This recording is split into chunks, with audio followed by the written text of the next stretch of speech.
Okay. All right, I'd like to call to order the adjourned meeting of the Design Review Subcommittee for the City of San Clemente, Wednesday, June 24th at 3 p.m. So let's go ahead and get started. We have 3 meeting minutes that we're taking a look at. I attended 2 of those, and then one of them I did not. I think, Cameron, you were... There's one that only I was at, and me and our alternate, so we'll have to pass on that one. I don't know how we're going to move that. because he's not here. Unless one of you guys go back and listen to it, and then you can go around. Okay. So let's Which one was start. that one? Cameron, do you know? Yeah, I mean, Well, we'll get to it. So the March 25th. It's the last one, the March 13th. March 25th, the 3 of us were there. And did you guys have a chance to review the meeting minutes? Yes. You did? Okay. Does anybody I'll want to? move approval of, what would the March 25th? March 25th. And, I'll move the approval of the March 25th meeting minutes. Second. All in favor? Aye. Aye. It's approved. And then I will move approval of the April 1st meeting minutes. Second. All in favor? Aye. Aye. Scott was absent, so he probably should have been. Okay, I withdraw my approval. Yeah. But we were both there and we Okay. approved it. So that, So the May 13th meeting, we'll have to figure out, maybe we can invite the alternate to the next meeting to take action on those. Sure. Just so they're not hanging. keep passing down, yeah. well, at least we got 2 of them done. Yeah. Okay. And you want these? Oh, yes, please.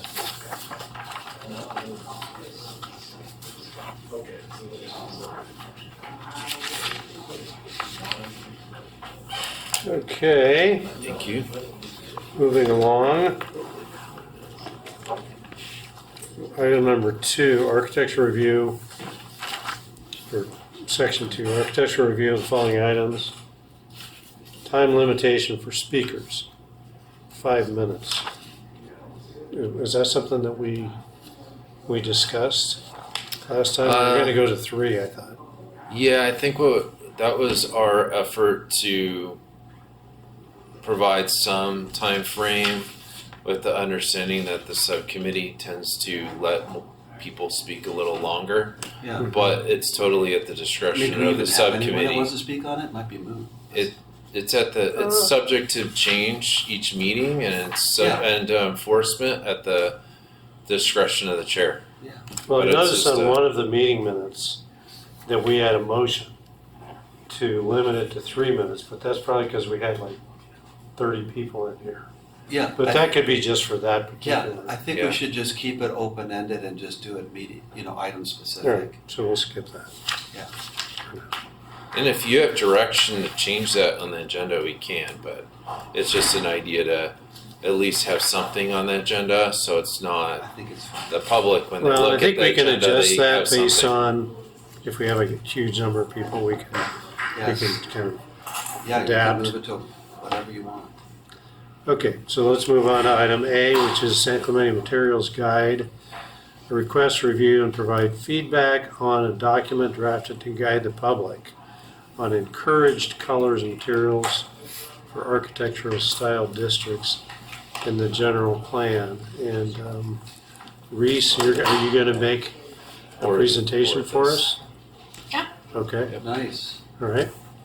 Okay, so hi, my name's Reese. I'm the planning intern. I've created this guide of colors. Let's see, you guys might have one in front of you. I'm not sure, but it begins with an intent and what it is to be used for. So it's meant for the architectural overlay or the design districts. I do not have anything in here for Surf Zone or Los Molinos. It's mainly for Spanish architectural styles. And then it goes into a quick overview of these different styles: Spanish Colonial Revival, Monterey, Spanish Mediterranean, Mission Revival, and what those styles are. So if the public were to be reading it and they don't know what it is, they have a quick overview. And then we go into applicability. All the colors in this guide can be used for mission architecture. And then the ones that are marked with just the M emblem is just for mission. The ones marked with an H are for historic properties. And then the ones that just have the hex code and no markings will be for Spanish colonial revival, Monterey, or Mediterranean. And this includes primary building colors, bases, bands, and trim details, wrought iron, awnings, and umbrellas for each section. We start with primary building color. On the left they're mainly white and off-white. They're going to be the colors that you see right here. All the colors that you see virtually are going to be kind of distorted just from the inherent effects of electronics. So I have provided exact matches for the ones I could find. These are exact matches for the left side, and then these are exact matches for the right side colors. And some of them are close matches or just extra options for you guys to look through if you would like. Where do these samples come from? I ordered them from different paint companies, like all the top paint companies. Different companies. I think it's mostly Sherwin-Williams, isn't it? These tiny Oh, ones are Sherwin-Williams. These are Okay. Dunn Edwards. Okay. I have some from Benjamin Moore. I try to do all the top Okay. manufacturers. Great. So questions, ones on that. So if I show up to Dunn Edwards and say, because I know their numbers are different than these, but if I give them these numbers, they would be able to pull it up. They should be able to, but there is a website that I provided that if you put in the hex code, Right. it'll come up with either the exact match or closest match for those top paint companies. And is this the hex code? Yes. This is smart. And then, so it's like mainly white and off-white for Spanish colonial revival, Mediterranean, and Monterey, as that's what you mainly see. Whereas in Mission, you see the darker beiges, tans, light browns. And then bases, bands, and trim, that's the wainscot trim boards, exterior trim, to create the contrast, scale, and definition for the structural elements. These, again, also still on the lighter side. They aren't meant to be super colorful, but to bring in that contrast. So light pinks, some darker beiges, peaches, and such. Trim details is where we really see the more color come in. So for the window and door trim, doors, and all the decorative details, they are right here. Is that just SCR or that's all styles? So the ones with all the H's can be used for SCR, Monterey, and Mediterranean, and then the ones with the N's will be Mission. And I had spoken with David and Jessica. They work on most historic projects for all the historic buildings in San Clemente, and they had said that usually for primary building color, it's like for like, but with the trim details, there's a lot more variety that they can choose from. So Yeah, no, I was just wondering if this applies to all the styles. It sounds like it does. The bottom, what is it? The bottom right, and Yeah. there's some that are mission only on there. The black, Oh, is it Yeah. clear on there? I can't. the Oh, yeah. the black symbol is an M. Those are for mission. Okay. Should have brought my glasses. Well, yeah, me too. Well, they're right here too. Oh. Okay, go ahead. And then the wrought iron, that's going to be decorative and functional elements, railings, window grills, gates. Usually see black, bronze, charcoal. That is what is provided. There's not too much variety in those colors.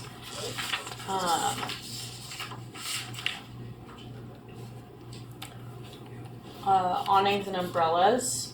These I do not have any physical colors to show, as they are canvas material and not a paint swatch. If you guys are interested, I could always Who's the My best to get manufacturer some. on the colors? Is it manufacture Sunbrella or who's the fabric manufacturer? I don't think we choose a fabric No, we manufacturer. don't. It'd be up to the applicant. So here we just have the hex codes So you take those hex codes to a fabric company and say, this is a color. Can you find me something close to that?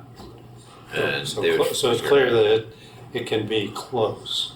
it And can be that's close. up to the discretion of planning. Yeah. Okay. I would say so, yes, just because as I was choosing all of these colors after all the research going through, there's so many colors options, and some are so close that, like, to the naked eye, you might not be able to tell that there's a difference. It just Is that might Scott's differ thing? very slightly based on company of the production, which is why in the beginning I had mentioned Thanks, It- Tamara. as long as it's close to an exact match. Okay. Because the fabrics especially, it's gonna be tough to find. Well, I'll let you finish, but then I'll be curious to hear how you did your research. Mhm. You said you did some research. Okay. This just goes into more of the awnings and umbrellas. They need to be cohesive and harmonized with all the other choices on the building. So, like the trim details, we don't want just random colors being chosen. So we're always going to recommend to consult a planner on all these projects and choice of the colors. This is more of a way to fast pace the process instead of them going out and finding colors and going back and forth presenting them. We give them this, hey, here's something that was already approved by DRSC. If you want to take a look at these and choose something, we can help you do that. So yeah, just more blues, greens, natural earth tones. You're going to see the darker colors. Nice variety. And those are all of the colors. And these are all of the design districts that require any of these colors to be used. So we have where Spanish architecture is required, and Spanish colonial revival, surf zone, Los Molinos, and Assumption. Right. So, is that it? Yeah, and I'd love your guys' feedback, you. questions. You said you did some research. Can you explain what kind of research? Yeah, you did? so I went through different Spanish architectural books that the planning department has. I went through and read many on just the style. Different projects that have already been done, going through those and what colors and materials were used there, and picking out colors that were approved at one point, especially Henry Lenny architectural designs. I went through a lot of his projects that he did that we had access to still, and the Henry Lenny architectural guidelines that he created, going through those, along with... Did they have colors specifically for the Henry Lenny designs, or did you look at buildings and try to pull from that? I did the plans where materials were provided in the plans. Yeah, in So- his guidelines, there are not. Doesn't Santa Barbara use those? Yeah. But You yeah, I should don't. mention But I mean, there Santa is an Barbara actual guide. Lenny design guidelines document on our website, and in there is not like these are the colors you should use. It's general. No, my question is, in Santa Barbara, do they have colors like this, similar? Yes, they do. So I used that color guide as a baseline to start this, Okay. as that was the direction I was given to go with. Okay. I would say about like half of those colors provided Santa Barbara uses. I think I expanded a little bit more on maybe the trim details and awnings and umbrellas. And I did shorten it a tiny bit from what they offer as well. It was an iterative process. Reese started with the Santa Barbara guide, and as a staff, we Yeah, talked great. about it and used all our insight. And there are a lot of colors in the Santa Barbara guide that we thought were too dark. Usually, those got taken out because Reese put the last page of her report is an excerpt from the design guidelines. It says stucco is to be a light, what is that, white or lighter tone. Yeah, And it's then very vague. there's trim is supposed to contrast but complement or harmonize.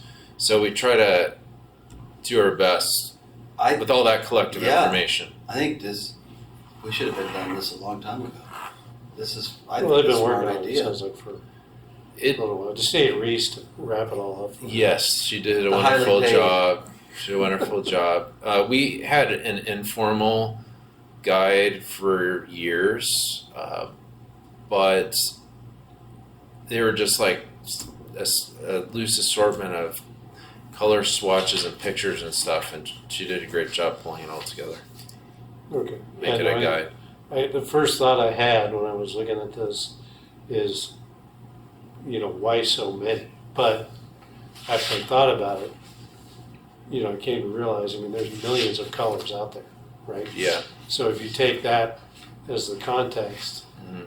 it's definitely been narrowed Mhm.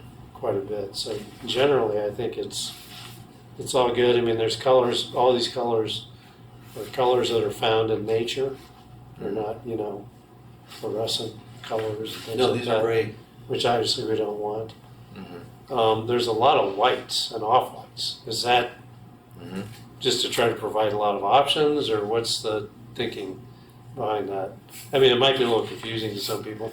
Probably not, but Not I think really. I think I tested Reese, on that because it says light white Yeah, and off white, this is light earth tone. a good. And it's this is a like, but good let's not have choice. white, only white. Yeah, So this she is found even like more over there. 50 This is or really good.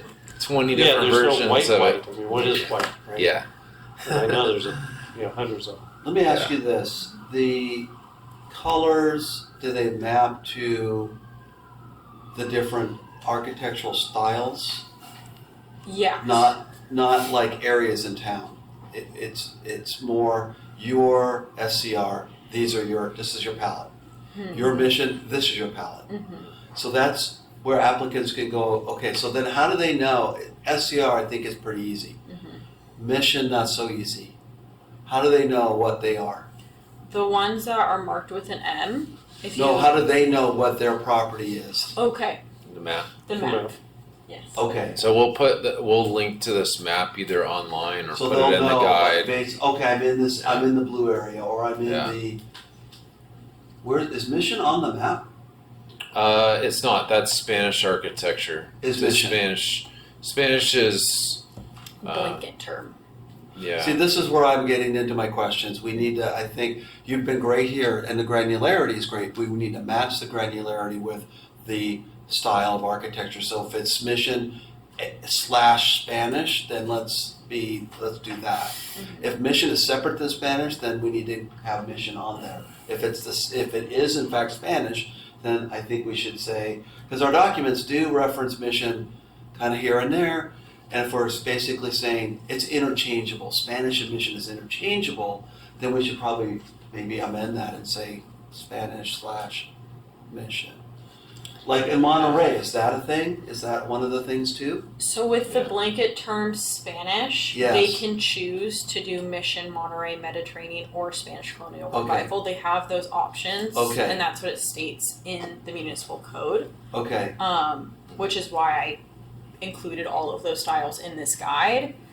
I think, what you're saying, if we would put that on the map, is this could be Spanish / Mission. yes, that's what I'm saying. Then another thing is I was wondering if, just while I'm on this point, will you expand? Or this is it? Are you gonna go into the surf zone? Are you gonna go into Los Molinos? Will that be an adventure you're gonna take? I would say yes. That would be a very fun thing to add on to. This Okay. materials guide, this is the color section. So this is the first of many, and each time a new one's created, we'll come back here and Okay. again and have you review it. I think that's fantastic because if you're telling people, you're taking the guesswork out of them and say, if you fit in with this, you're good to go. If you're not fitting in with this, you're gonna have a conversation. Perfect, I think that's great. So the other thing I was wondering is if you could talk to the different paint manufacturers and ask if we can get our collection of colors designated in their schema so that someone could walk into Dunn Edwards and say, I'd like to see the San Clemente palette. Same with Sherwin-Williams. Like, I think they can do that mapping of a nickname to a palette. If you negotiate that or talk to them, at the corporate level, I think they can do that. Yeah, And I think that would be cool. it would be. And then they could even have displays in the local stores. We have the San Clemente colors. There they are.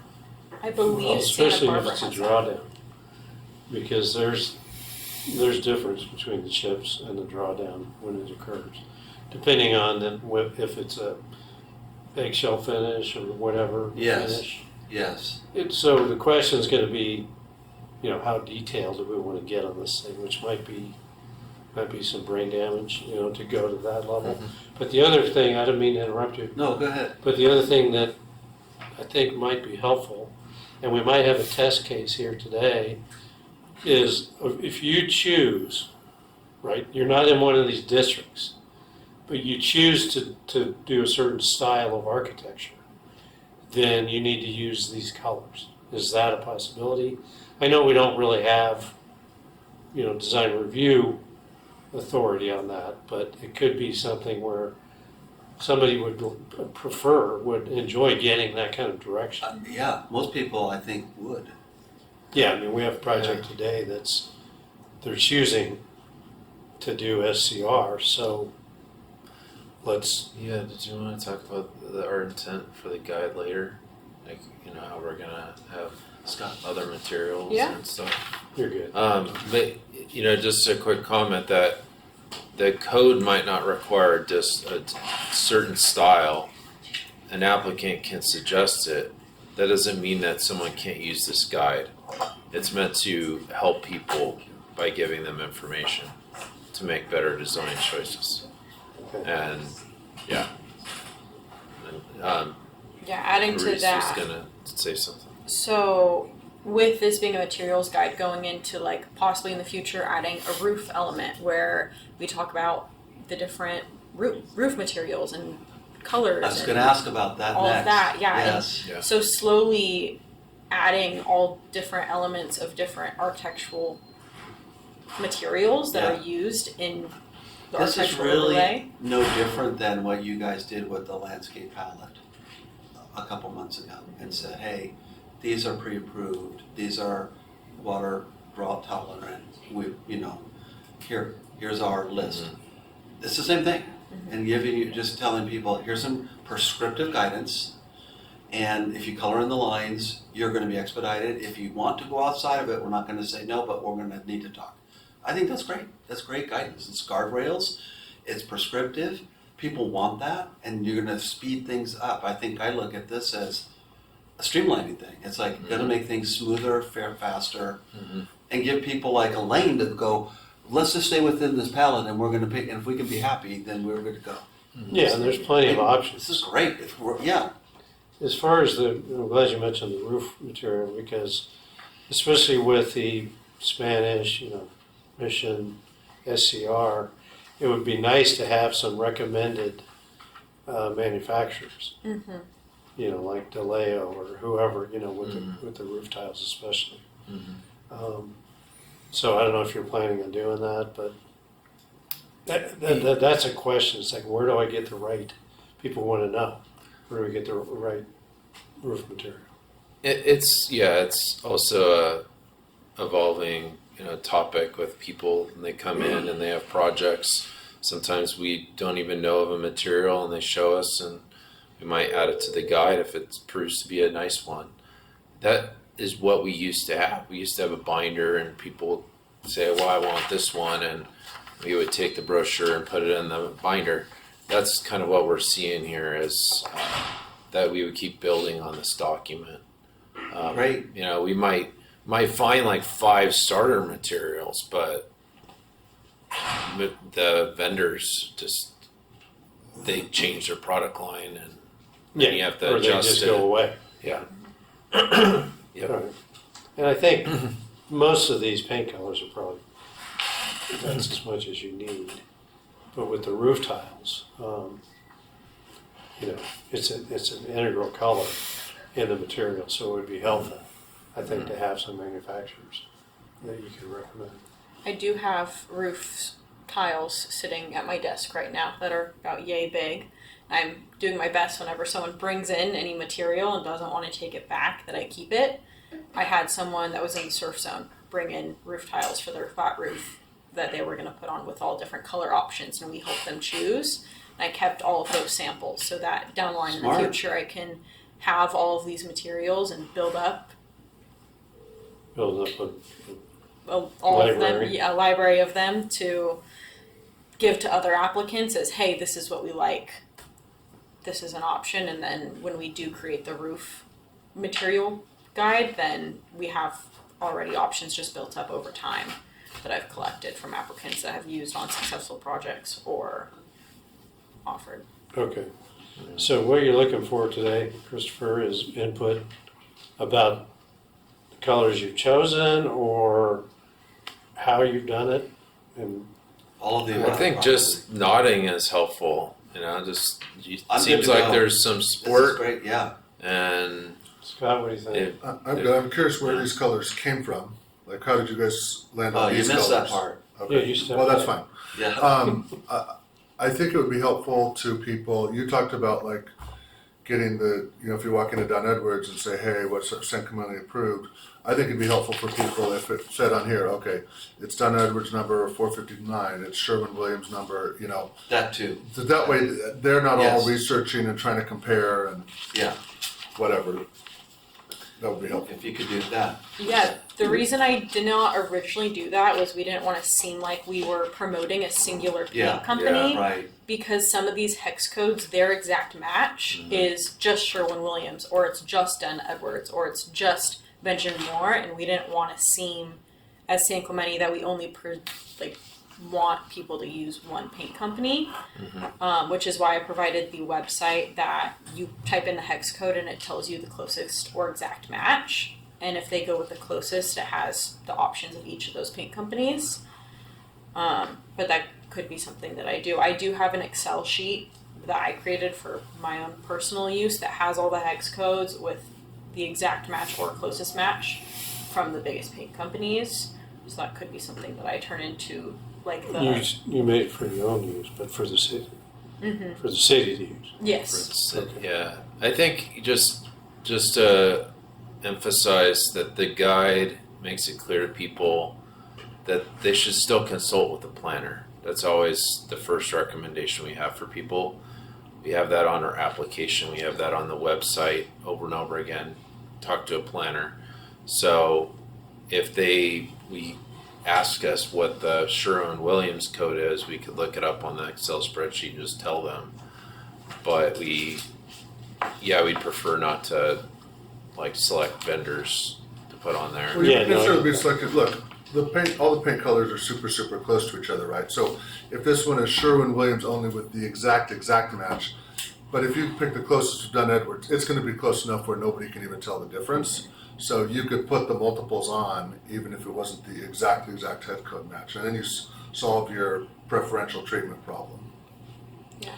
Yeah, the only other thing I was thinking is, I'm always pushing, diagrammatic direction. So if you could pick a project, I know you've got a photo of a project here on the cover of this thing, but a project that has a lot of different trims, it's got, and you could say this is an example of what would be called a trim versus, Versus a base, versus a body, Yeah. versus a whatever. because that can be confusing as well. Yeah, that's true. I don't want, throw a lot of work at this, but I think something like that might be valuable. And I think with electronics, you can do that pretty easily. these I'd just days. take the Starbucks building.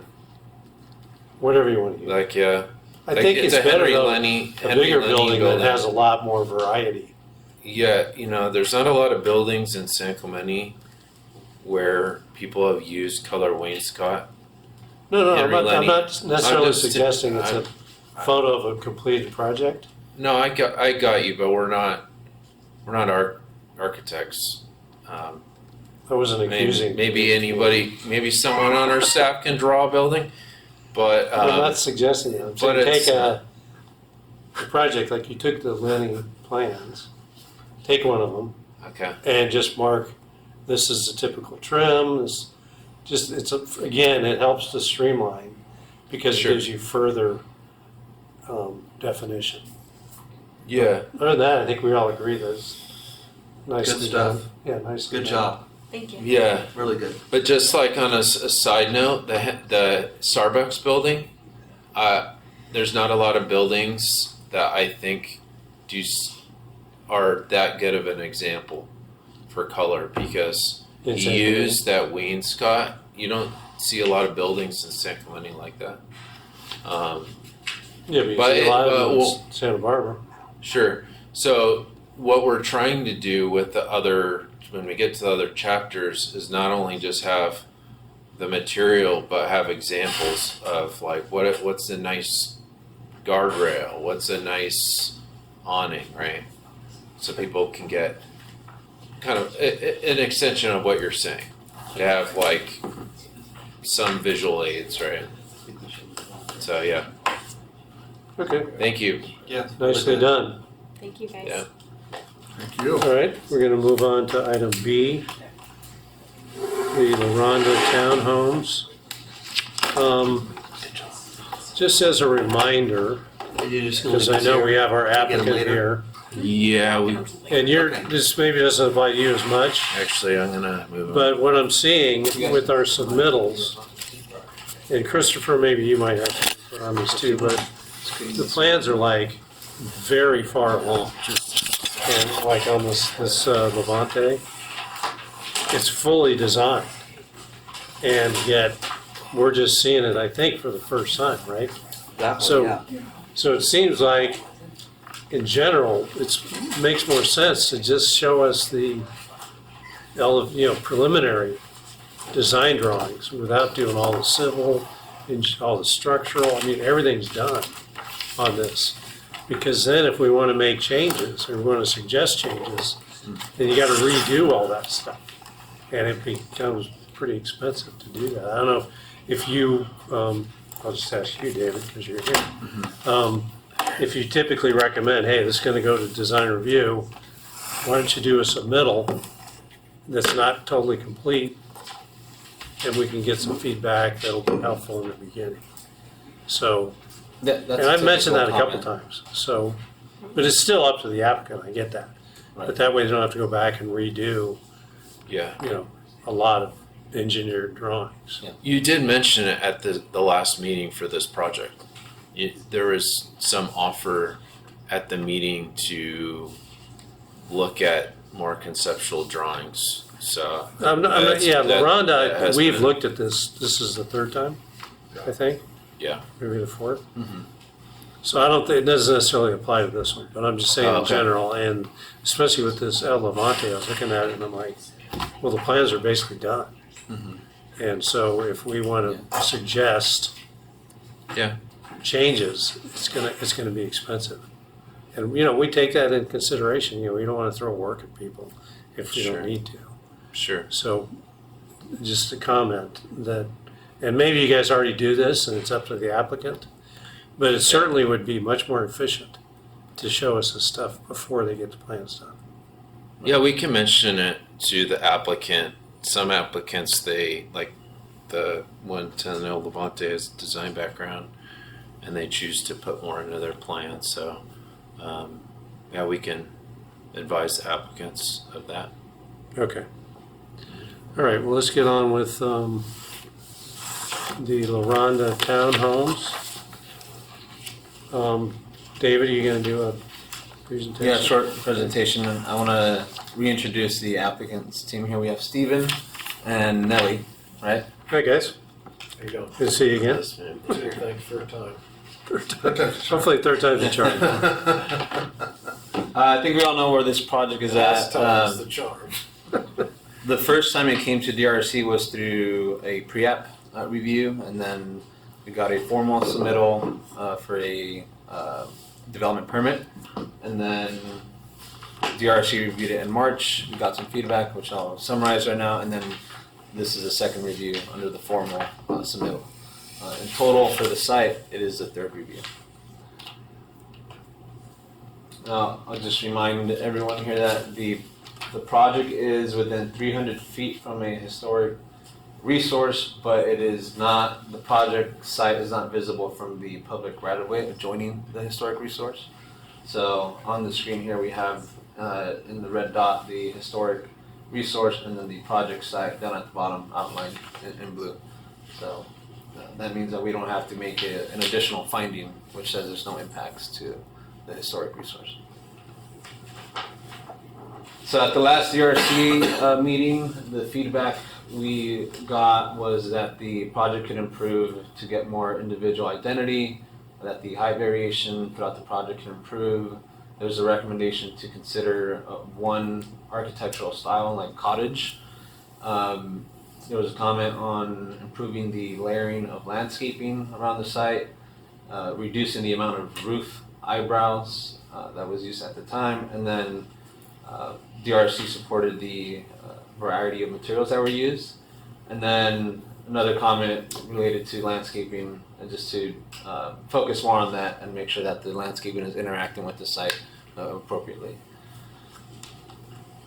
In response, the applicant resubmitted conceptual plans, and they're now proposing a Spanish architecture style. The previous style was more contemporary, and I'll show it side by side right now. We did talk about some site-related issues which have not been resolved, but the goal today is just to get feedback on the architecture. That's the applicant's desire today. And so here we have the old design on the left and then the new design on the right. Staff did recommend providing, that the applicant provided analysis on the design guidelines showing how the project is consistent. We haven't received that yet, but we did give some preliminary feedback prior to this meeting related to the spacing of rafters that can be improved to be consistent with the Henry Lenny design guidelines. Did you say spacing? The rafter spacing, yeah, there's a specific ratio Okay. for rafter tiles. We also see, and I know these are renderings, Stephen, but we do see the roof elements being identical throughout the entire new design. So we do see that can be improved to provide more variety there in height. And then, what was the other comment?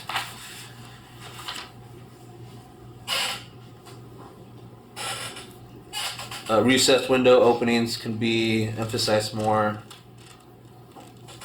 And then that'd be it. So again, we are just here to receive feedback on the architecture from staff. And I do have another document that Nelly, you provided earlier today that I did not get a chance to look at, but we can bring it up if you want to go over it. The proposal, landscape in the back, because we are trying to have another 5 feet under the houses Mhm. to use it that as a public area and the people can have a green area too. Yeah. That's what we're trying to present there.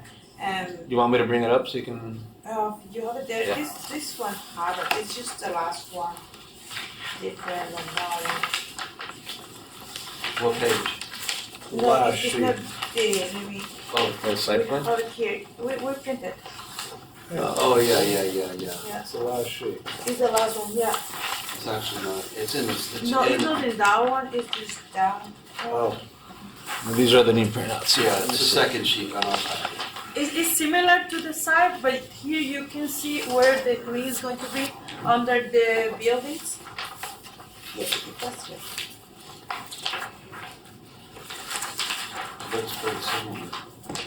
What's the question regarding it? No, it's not the difference is actually- instead of a 5 foot or 6 foot rear yard, we're trying to get the floor above will cantilever 4 or 5 feet, so we're just creating another 4 or 5 feet of landscaping. That's That'll be all. underneath the cantilever of the That's building. right, yeah.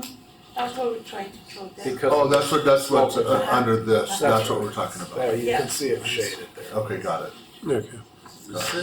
But there'll still be a fence line down here Yeah. below. Yeah, it's Right, so it's just visually only, it's not accessible to Nice. anyone else, to the homeowner This is the presumably. new. It is, yeah, Yeah. but not to anybody Right, else. got Looks it. different. Yeah. This further enhances more landscaping for the Yeah. other offsite. Got it. Yeah. Okay, just a awesome. little Looks the same to me. Is this the same unit count as you guys proposed before? Yeah, it No. looks like it's less. less. It is. How many less is it? Well, we had ADUs proposed, and we didn't eliminate them because of your comments. We eliminated them partly that. We just couldn't get enough parking for them. And it was just a general density issue, but one of the other units was eliminated just to create some more open up in between the units to get a little views of the park and things like that. So you think one you of hit the sweet spot on this one? That's your decision, not mine. Well, you must think you did. I like it better, a lot better. So I'm you glad to eliminated hear one you full say unit that. plus some ADUs. Yes, sir. Just for it. So 5 units total. But he likes it better. That says everything So to me. it feels like it fits properly. Yeah. It's more appropriate for that site. He also the side plan. Come on, you can admit it. You can see the I mean, difference. obviously you feel that way because we brought it to you. Yeah, exactly. Yeah, okay. Yeah. All right. Do we have anyone from the public that's speaking on this one? No? Okay.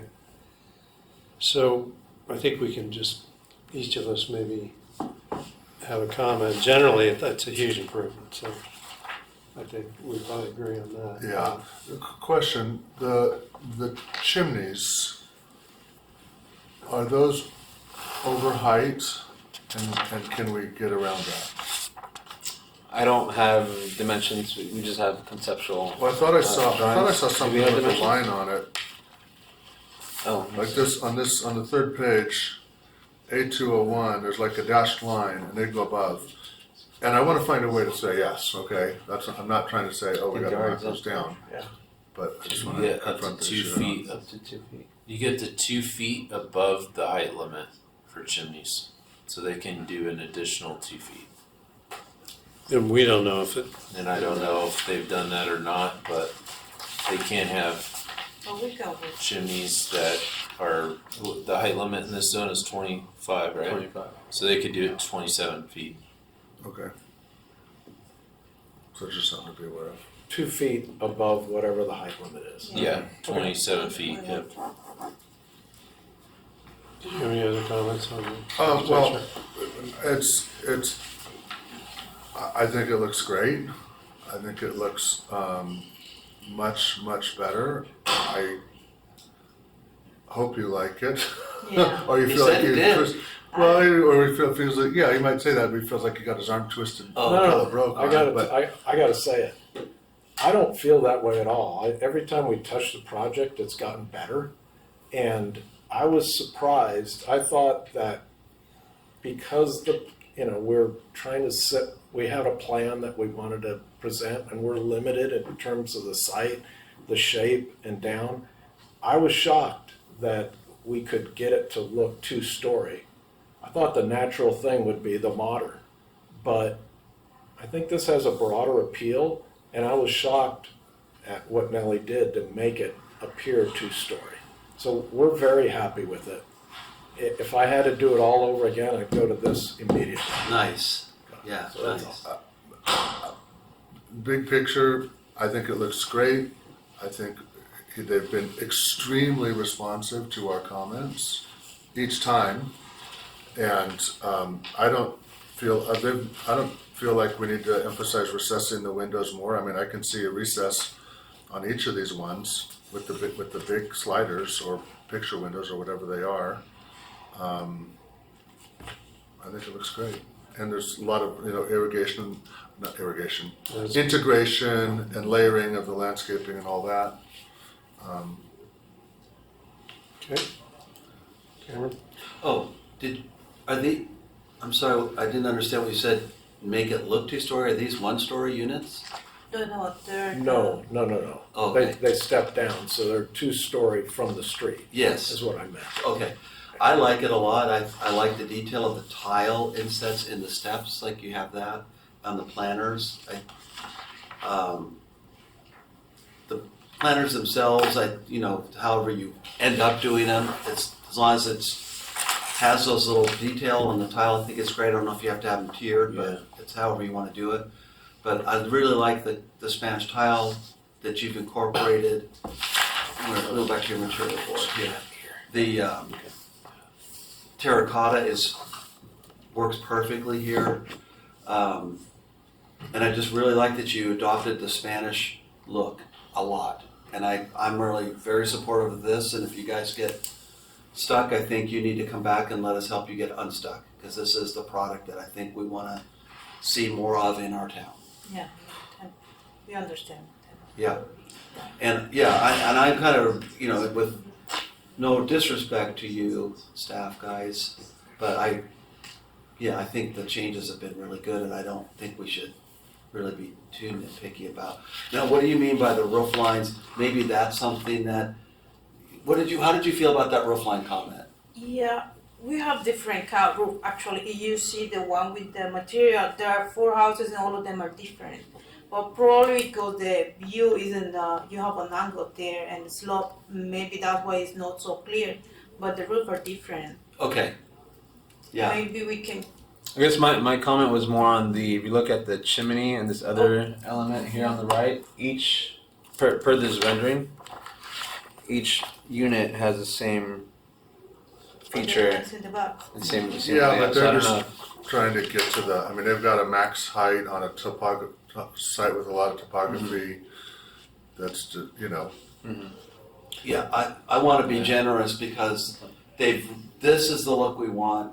If because of the site-specific challenges, they need flexibility to make the product marketable, and pencil, then let's do it. I just don't think that's that big a deal. And the same with the window recess, and I just didn't know. The last one was the rafter tail spacing. That's probably nothing. You're probably fine with that. Okay, so what else So do you say? One comment though, so when you have tract homes in Yeah. Talega, for example, Yes. they'll have these place types models and they have reverse versions and whatnot. And what they're trying to do is alternate the different types so that it varies through the development. You have some of that here, all right? So like this one that you have all the way on the left, see how it has this slope roof up, and then these have these gables. Yes. So it just try to mix up the placement of these in between these, So they're not so repetitive. you're not repeating. Okay. That's Rhythm and the elevation. what. Rhythm and the elevation. And the concept one, yeah. So I think you have variation. It's just Yeah. how you apply that in your siting will. Okay, So I think you have we got it. the variation. It's Yeah. just try to Our, be strategic in where you place each design. okay. Yeah, so don't put 2 of them right next to each other. and or if you can, maybe you can do a reverse floor plan. It's the same thing, just backwards, and it looks different. Okay. I'm good. All right, so, What were you, Nothing. okay. So I think we're in agreement that it's a nice improvement and that you've responded well. There's a couple of, when you do a nice design, you start to focus in on some of the details. And there's a couple of features here that I'm not really sure what you're trying to do, so maybe you can explain it to me.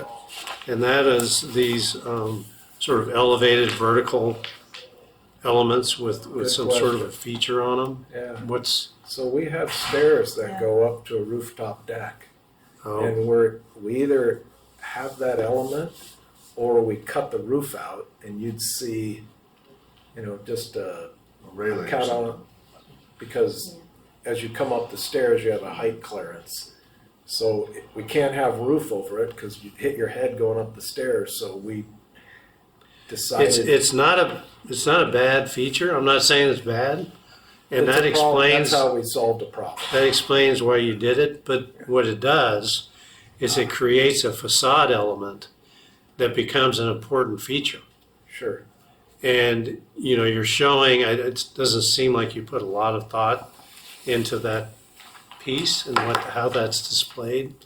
So you may have an opportunity there to do something that gives you identity to this project. It's not something you normally see. And you could say it was a functional requirement that created an opportunity to give our project some identity. But you need to really make sure it works, right? So it doesn't look like it's just a little No. piece of elevated roof. I think you have the opportunity to do that. Maybe this thing that you see that faces the street, it becomes something. I'm not telling you what to do, No, but maybe there's an incorporation of some sort of tile or some, one of our features that you would use in this style of architecture. Now, the other thing I noticed, and maybe it's just because you've got, in some cases, you have a different pitch on the roof, but right next to that element, you have this little sort of a hat roof that doesn't match the main roof. I'm just looking at the elevation here, which is it's not good. It's not good. I mean, it's height limit driven. Do we have an option to go up, do we have another foot or 18 inches to play with for a roof line there for a little pick an element? so you can't. I guess you need to explain to me then. So that little piece, I'm talking like, for instance, if you're looking at the elevation, all the way over here on the left, you've got that feature that we're talking about that gives you the stairway to the roof deck. But then right next to it, you've got this piece of roof that's only, I mean, it's hard to tell, but looks like it's maybe 6 or 12 inches higher Right. than the main roof. So our height limit is 25 feet because we do a lot consolidation. We go plus 8 feet. We're trying to be at that 33-foot number. On some of the houses on the ends where the lot drops off, we're more like, instead of being 33 feet, we're more at like 35 feet. We're trying to keep this, the ones in the middle are 32 feet. So Yeah, but I'm just talking We about have that more. one, you can't just incorporate that in the main roof? I mean, Yeah, it's stairs there, but yeah, I mean, Yeah, maybe just that- these little things that look like yeah. they're just sort of stuck on there. That's the yeah. thing that bothers me. I think you could definitely develop that one feature Yeah. that we talked about, Yeah, but we just- that happens on not all of them, but a lot of them. And then sometimes it's like 18 inches, and sometimes it's like 6 inches. Sometimes it's maybe 12. It's disturbing to me. I don't know. You guys maybe didn't notice it, I but did not notice it. okay. But you So- think there'd be a solution? if you have a landing, this is that main roof line you're talking about, and I have a landing here, if I continue that roof line up like this, you hit your head right here. I'd have a height limit issue. I'd have to have that roof line up in here somewhere. Could you pull your ridge beam forward a foot or two? I'm, like, because of my plan, the location of this landing, Right. it would help if I moved it in this direction. And then I wouldn't have the height limit, but my plan really limits me. No, I understand, but my question is, let's say your ridge line is up here, right? Your peak? Sure. Could you shift that forward a little bit, have a little bit of a flatter roof on the back, and that way you, We could try that. I mean, I've done that before to Yeah. solve a height limit problem. Yeah, but then your pitches start not being the same, but no one's gonna notice. Front or it. back, I get no it. one's gonna see that back pitch Yeah, I ever. understand. I mean, our pitch is, I think it's right around 4 and 12, which to me is kind of the limit on Spanish. It is, yeah. If we go a little higher, we can try it out, but Well, you have different I'm pitches not saying, anyway. I'm not saying that it would go higher, I think if you move that ridge line move forward, it forward, then our it plate would line flatten goes out up a you little. would flatten out the back, actually. So you're saying just move this roof up like that? Nope, that's not what I'm saying. I'm saying, let's assume that I'm just gonna draw in here, right? Let's say that's your ridge beam, right? You're coming like this right now, Okay, right? And you're saying, hey, I'm gonna hit my head here. right. I'm saying if you move this over here, All the different- now you're gonna come here. Now this is gonna be a little bit flatter, assuming you go to the same spot. I'm okay. Yeah, she gets it. It might She solve your gets it. problem, I don't know. Play with that. That way, Am I allowing you to get As rid of long that as she thing? gets it, I'm good. These details. you get it, What right? are Yeah. these things on here? And you understand what we're I would saying about that suggest feature not having element, that on whatever there. that little, I think that's fine, as a sort of a feature, I but would consider what you do don't on the front of do that. It doesn't just want to be people look a vertical wall, and it's an opportunity for you to do too something much. there, which could be nice Mention that in too. terms of giving you identity. Okay. And I like the way that you've now incorporated the planters into the building, so they create that little landing there at the top. If anything, would you go less walls in the planters or more layering? I think you've probably got too many, but Less, it's up to you. There's no deal killers here. less, yes. Yeah, I think you don't need like 3 levels there. Maybe That's it's what I was just a trying to little say slower. earlier, like, hey, if you want to terrace it, but, I don't think you need to. Yeah, Okay. as long as the main wall is not. Because to more me, it than looks the too corner. busy, and it's not, The other thing is you're going to have guardrails there, or handouts. yes, right, So you should show them yeah. because there's a lot of railing that's going to go in there. There's a Yeah, couple of houses, those only have like a 3-step, but yeah, this one needed. Yeah, no, anything more than I think it's 3 risers, you got to have a. Plus, you gotta I have a think that, handrail. you gotta paint these things, it's here, I think they're good. I mean, we Yes. like them, Yeah. but they can be simplified. yeah. Can we get your feedback on two items here? Going back to the roof feature we're talking about, and this design, if you guys can comment on that, and also the plans show S tile. So in the past, we don't support S tile. We would like it to be a 2-piece tile. So can you guys comment on those 2 things? Yes, I agree. So one comment on the little stucco thing on the detail is generally with Spanish colonial revival, less is more. Yeah. So you're trying to, especially if you're going to put details on something like that, it's going to draw more eyes to it. And we were just talking about making it go away. So, Well, yeah, but they I- can't because of the head height to get onto the roof deck. True, but adding detail The into it detail on the doesn't. face Draws is your what I'm eye to saying. Just make it smooth. Yeah, but if you look across those elevations, it's a feature. There's no question. I wouldn't even put the little cap on it. I would just make it simple stucco. I think the cap is fine, but I agree with you on the face of it, like, you don't really need the design. It's a little bit of a distraction, I think it's better. with Yeah, that. but if you did it properly with, let's say it's a, wrought iron material or something that works with this style of architecture, I think there's an opportunity there. So it's not a deal killer either way. We're just trying to give you some input. Yeah. And then as far as the planters, I would simplify. I like the fact that, you'll have some materials that'll spill over, some that are more vertical, just to get the layering and the landscape. You do have this one stair, like right in the middle, and I think it's on sheet 203, where the landing is sort of like cantilevering over your planter. That's a kind of a disturbing detail, and I don't know if you had a chance to. And again, we're looking at details now because overall it's a nice design. oh, maybe not 403. See how that landing and the stair? I think that's what Yeah, Okay. that's what I figured it was, but I just thought I'd point it out. Yeah, that's what These like lights. But now you guys did a nice brought job. down. Thanks for. Do we, could just if talk this to isn't them. true SCR, do we have to ask for the 2-piece tile? There's no architectural requirement. But we do prefer it.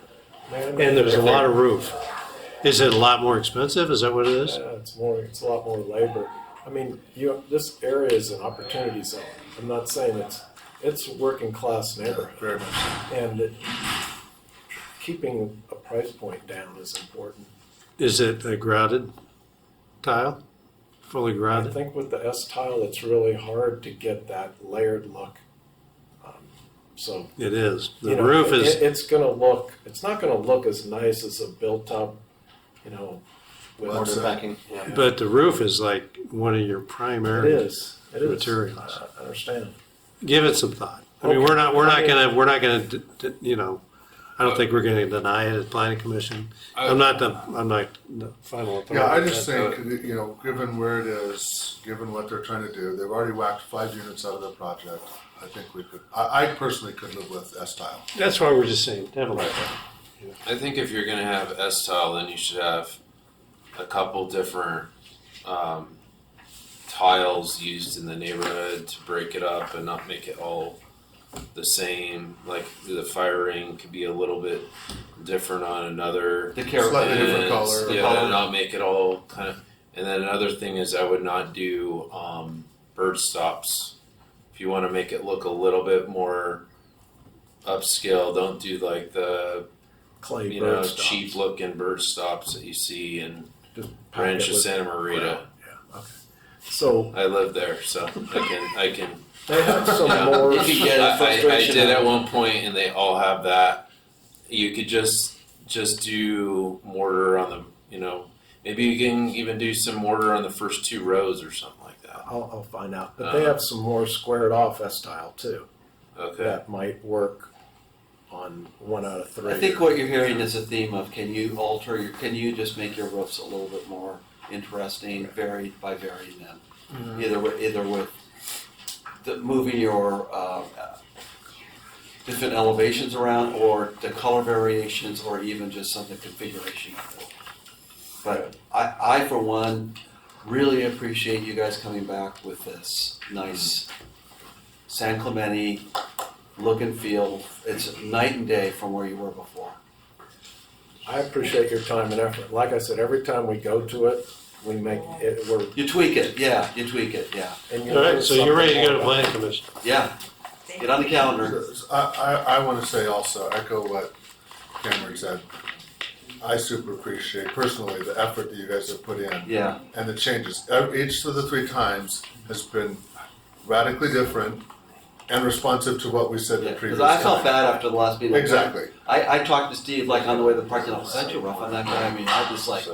He didn't say that. Yeah, so I just like to have you say you like it better. I'm just like, whew, that's great. No, I took it in the right way, and when I walked out, I go, actually, this is good news.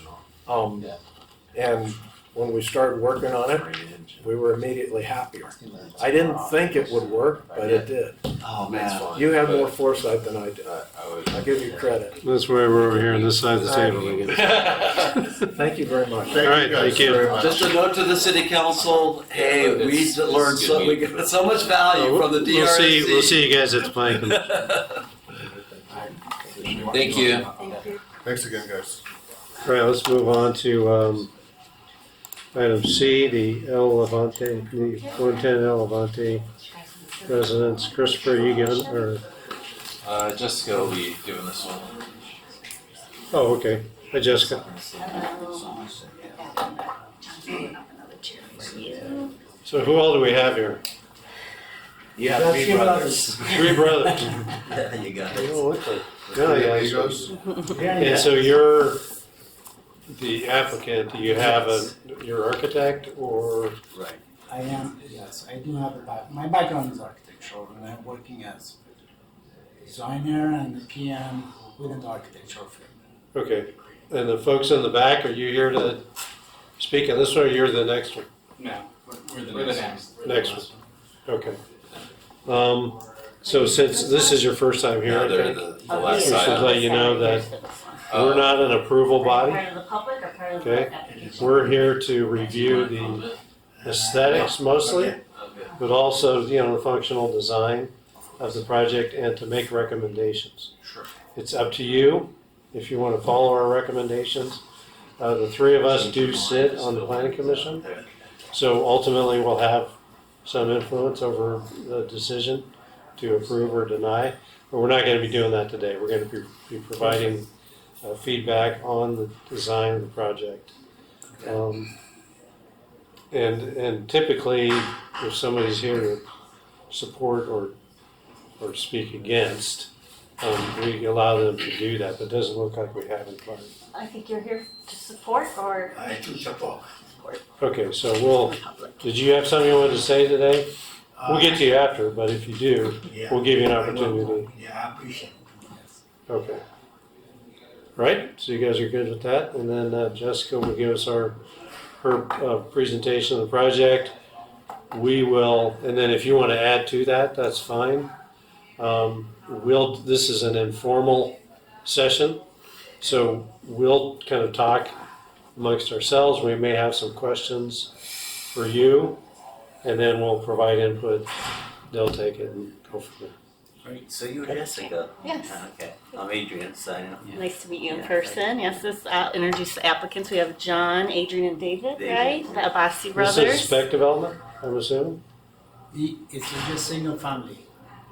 No, are you gonna occupy it or are you gonna owner sell it? occupied? Yes, owner, Okay. yes. Three brothers gonna live together? Wow. that's- No, we have investments in it, but only one family will. I have. Okay, all right. Okay, thank you, Commissioner. So this is Abbasi residence for an amendment to an architectural permit, 26-166. They're also requesting a minor exception permit, 26-277. The property is located at 110 El Levante. This item is to amend previously approved architecture. So initially, 17 Spanish-style homes were approved in this development of Cotton Hill in this vicinity right here, and only 7 of these properties of the homes were actually developed right here around this cul-de-sac. And then unfortunately, the developer went bankrupt and the remaining lots ended up being sold individually. So this is the first proposal. There's 2 proposals currently submitted for the El Levante lots, and this will be the first one. We also have 116 that will be eventually coming to you guys as well. So the reason we're here is because they want to change the architecture from the approved Spanish architecture to modern architecture. That was approved with the track map, is that, or the previous, what zone are they in? They are in RL as well as Inland Canyon overlay. But it's not, there's no architectural requirement. Well, because that whole area was approved with architectural plans, they were required to follow those plans, and because they are deviating into a completely different architectural style, it So requires is an that a amendment. neighborhood compatibility thing versus a zoning thing, right? Right. There's no compelling municipal code compelling the architecture, it's The just approval the required, neighborhood. required. Correct. Right. So your initial question was the architecture approved with subdivision. The answer is yes. Okay, And like most entitlements that go before the planning commission, you're making a decision based on the materials that are presented. There's a condition of approval that says if someone wants to make a significant change, then it could require an amendment that goes to a public hearing. In this case, city planner determined that the changes were significant enough to warrant planning commission decision. okay. And when was that initially approved? 2001, so quite a while ago. Yeah. So under the original approvals, there's also a mitigated negative declaration was adopted, which included protecting the coastal sage scrub at the bottom of the ravine in the rear of the lot. So because so much time has passed since those original approvals, the applicant did update the biological study, which they found consistent, and he's not proposing any improvements in that area. And we can look at that further. Okay, so that habitat's undisturbed. Correct. So this is the previously approved architecture. As you can see, it was in the Spanish design. Some things that are consistent with the new proposal would be the street frontage. You can see in this elevation that from this street view, it appears to be a single story. And then also consistent with the pre-approved proposal, he is proposing to step down the building with the slope to minimize the disruption of the grading. Are there actually 4 levels? Or is it just 3? There's 4. This one's 4, and the current proposal is also 4. Okay. Okay, so here's the site plan.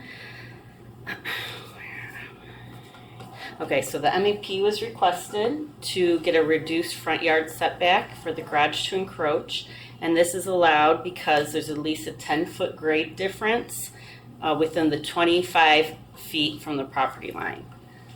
So within the first 25 feet of the property line, there's a 10-foot grade difference, and in this case, it allows an encroachment up to 5 foot from the property line. So he's taking advantage of that and requesting that reduction. He's also requesting as part of the MEP a reduction in the required landscaping for the front yard setback due to a limited amount of area to landscape because of that garage encroachment. So to help maintain the visual quality, From the street, they are incorporating a turf block driveway that'll provide additional greenery within that. A Turf block? What Turf does that block. mean? So there's turf between the blocks, basically. Oh, I gotcha, turf block. Yes. Okay, gotcha. So it's not a percentage of landscape, it's just a distance that was supposed to be landscaped? Is that what you're Right. saying the exception is? So in this case, there's a 20-foot front yard setback, and the code says 50% of that front yard setback must be landscaped or permeable. But because of that garage encroachment and the driveway layout, it's kind of, he doesn't have enough area. When you say To permeable, provide what that. do you mean? Because they're on a slope, and the last thing you want to do is soak the slope. You want to keep the slope dry. Well, it depends on the drainage more than anything. Permeable just allows water to get into the Into the slope? aquifer. Into the Oh. soil. Okay. Yeah. Soil. It means not hardscape. Okay, and you can also see where this drainage easement is right here, right about the halfway point.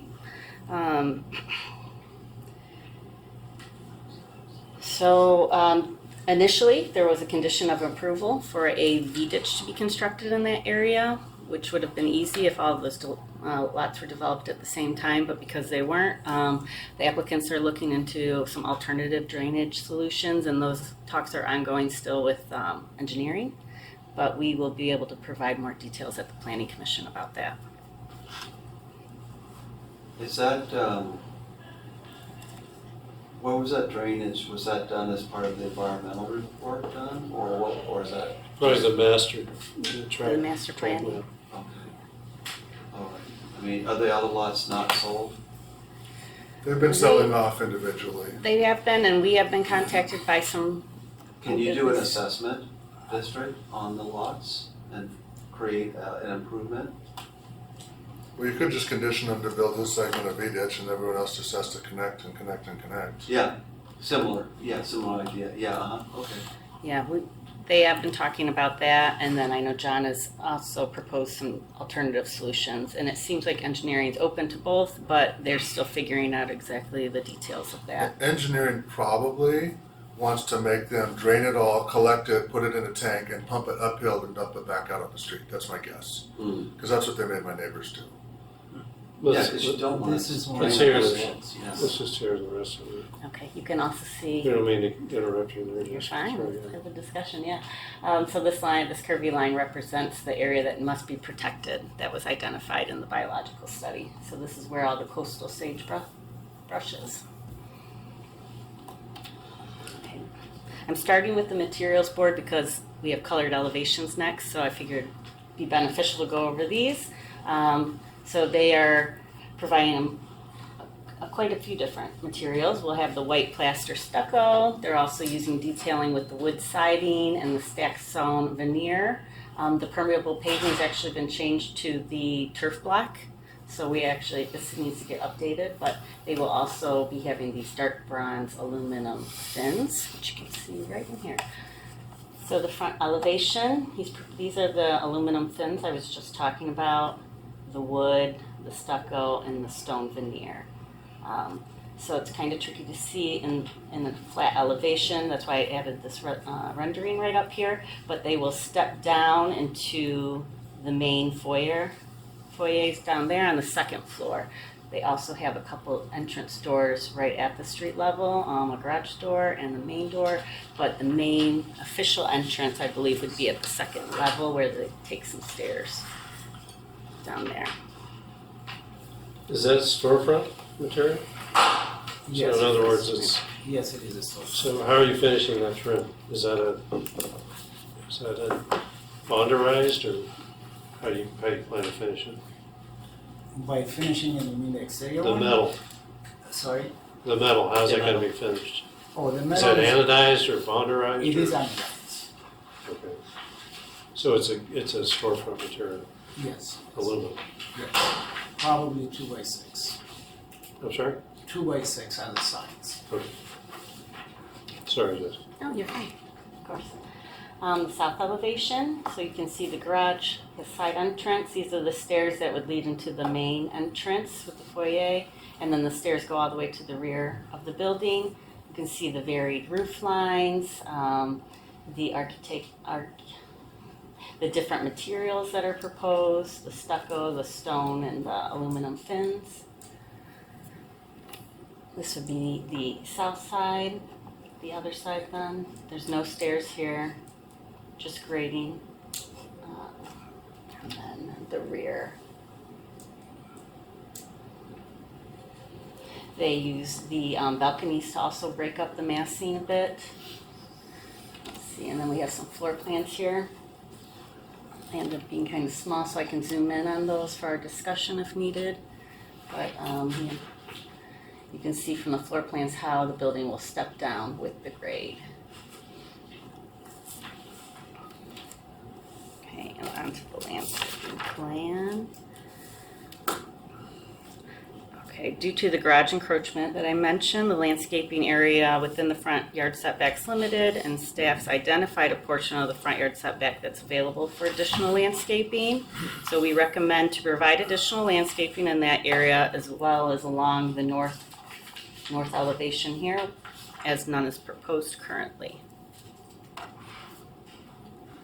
The landscaping plan is conceptual still, and it has been reviewed by our landscape architect for some feedback.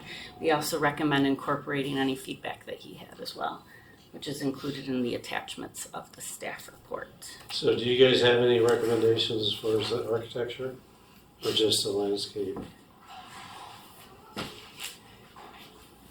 We have worked with the applicant quite a bit on the architecture so far, and he's been very willing to implement most of our recommendations. So it's pretty much we're down to whatever feedback we collect from you and the landscaping, yeah. Yeah, I think most of our focus has been on trying to make more of the rear of the building seem smaller in scale, and we recognize the slope drops down quite a bit. So at this point, there's been changes made, and it seems like a easy way to soften that would be planting back there. So that's what we're focused on now. So the reason that you're recommending the planting is to try and, I guess, eliminate the massive Yeah, on the wall first areas, especially on the first the level. downhill side. Yeah, especially at the bottom. Okay. Did you guys have anything you wanted to add? No, really, I would like to thank both Chris and Jessica for the documents and support on this project, basically. And again, we are open to any suggestion you guys have. As far as landscaping, I don't see any problem. It's definitely we will follow whatever we can, as long as it is within our budget. So we do have some budget that we have to follow. Sure. Okay. So I guess one of the big questions here, guys, is the style of architecture. I mean, we have a neighborhood of which this is part in terms of the approval. And clearly in the entitlement, it's supposed to be, traditional Spanish style architecture. So is that the main reason we're looking at this? Or is it because the garage issue, they can do that, right, with the 10-foot? It still requires a MEP.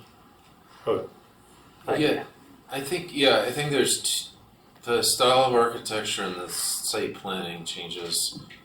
Just if you want to, like we talked about the precedent and the other projects. I don't know if you want to talk about that at all. About why we're supportive of the change of architecture? Because there's been community interest. There's some context that I think would be good. Okay, yeah. I like talking to John about the neighbors. Yeah, the other property at 116 is also going to be proposing modern architecture. And we think that we're supportive of this because the cul-de-sac properties are across the street and kind of already in their own separate development. And some of the other properties that are up the hill The one adjacent is a Spanish design, but the rest are a variety of different architectural styles. So we do believe it'd be appropriate to do a change of architectural style here. So what if somebody comes in with a very traditional Spanish style right next to this one? Is that a concern? To interrupt here, I have Dan who is representing 6th lot over there, and number 12 and 16. 16 actually is coming as a modern architecture, and he is also as number 12 and 16. And the 2 lots on Esperanza, also Dean is representing the owner of that. So I believe most of the property owners is gonna go with the modern architecture and not Spanish. Is there a reason why you don't want to do Spanish? what's entitled? Well, You wouldn't even have to talk to us. Okay, no, that's great. Exactly. That's great. The modern architecture, basically the reason we have a nice view, and I don't want to have small windows, just a small window side by side, instead of having wide open window or door, Or Which- glass, you know. or glass, which give us a little bit more, not a little bit, a huge difference between when you're talking about Spanish and modern architecture. So this is the reason the view is pushing us toward the modern architecture and not Spanish. Yeah, but you have a lot of small openings on your That's a side. design, But just on the side. if you look at the front of, not this one, I'm sorry, the back elevation. Here, on the top floor, you see the opening almost about 30 feet long. That's a, It's a quiet window. yeah, it's a pretty much good view that we have there. It's a canyon, ocean, so this is the possibility that we can take the advantage of it. And in Spanish, unfortunately, do not give us this opportunity. Christopher, did you guys, push them towards the use of these different materials, or was it something that they were proposing? Because there is a lot. You've got can you go back, Jessica, to the material palette? We didn't push them towards these materials. We just said advise them to follow the general design guidelines, which encourage breaking up the massing, stepping down the slope, and just do a high quality project with materials and details that follow that style. And just kind of general. Okay, so really the top three, because the one is on a horizontal surface, the permeable, that's not even the one they're using, so we'll focus on the top three. And then, of course, the smooth plaster finish. So architecturally, can you explain how these materials, support that style in the way that you used them? Because here's the thing, let me just, okay. Spanish style or traditional style architecture is easier to evaluate for most people, right? But there's a way to do modern architecture properly as well. And that's, intersecting planes, it's large expanses of glass, it's materials that define different elements on the architecture. I'm not seeing that on this design. So maybe I'm missing something here because you have, punched openings. It's sort of a mishmash, it's not modern. Just to per se. interrupt, I think if I'm not wrong, correct me, Jessica, but I think this is probably the second time or third time. I mean, we have gone through the original. There was original modern design architecture that was like, no, this is not going to work. So what we've done, we've gone from being extremely modern, which is I think what you're talking about, So large you're surfaces. talking Spanish. No, I'm talking about the first design that you Well, this is the first That's time what we've is seen. Spanish. This is the first time we've seen, right? Yes. Yes. Meaning Yes. that this has Okay. gone through some revisions. Yeah, To I'm get just, where we and are. these guys probably get tired of me, talking about this kind of stuff, but, we're looking for good architecture, and I think we're maybe inclined to say, yeah, modern is fine in this location. It makes sense because you want big expanses of glass. But then you have these materials which are just sort of attached in different locations. And so whoever the architect is, I don't know. Yes. There must be a reason why you put those materials in certain locations. I mean, I can see you have the trim, which is a bonderized metal, that's fine. But it's really the stone and then these vertical fins on the side that appear to just be sort of stuck on in certain locations. It doesn't really add to the design. Well, those are basically, it's not only the fence, it has a lighting. So when you're looking at the night, so you have this nice LED lighting coming down all the way from the roof to almost to the ground. Down the back of the fins? Yes. So this is something that it cannot be shown in the day rendering, but at night you definitely can see that. As far as the material, I don't see that much material. It's just a stone veneer, brick metal, and stucco. So We go back to didn't- the other we didn't- elevation. Go yeah, back to we the other didn't want elevation. to mismatch. What's the vertical material? It's a Is- brick metal. So that's just metal. You're not using the fins in that location. No, at this location it's a brick metal. Well, and then there's the stacked stone between the metals. Between- On those three yes. vertical stripes on the right, there's stacked stone inside the metals. So I'm we sorry, didn't I'm bring. stuck on the fact that you're telling me Spanish doesn't give you good windows. I mean, is that your view elevation right there? Yes, this is. Christopher, can you not do that on Spanish? Or similar? You cannot have a collapsing window like that? I think I've seen people get away with having a nice window opening, but to do that you would typically recess, like you'd have a deck, and then you recess it, and so you have like a patio cover to provide shading and kind of make it go away, and then you will recess the door opening so that even though there's a lot of glass there, when you're looking from behind, you're seeing the patio cover. You're seeing the railing, But you're you not could have seeing it where you can open the, because Yeah. what is that? What is that village development that's by the Outlet Mall? Summit? Sea Summit. Yeah. That's all over the place. Did you not drive down there? No, I didn't.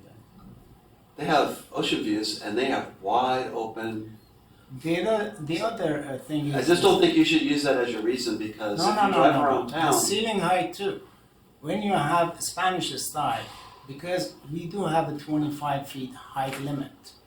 If you give me 30, I go Spanish. Then I can have 12 feet high ceiling.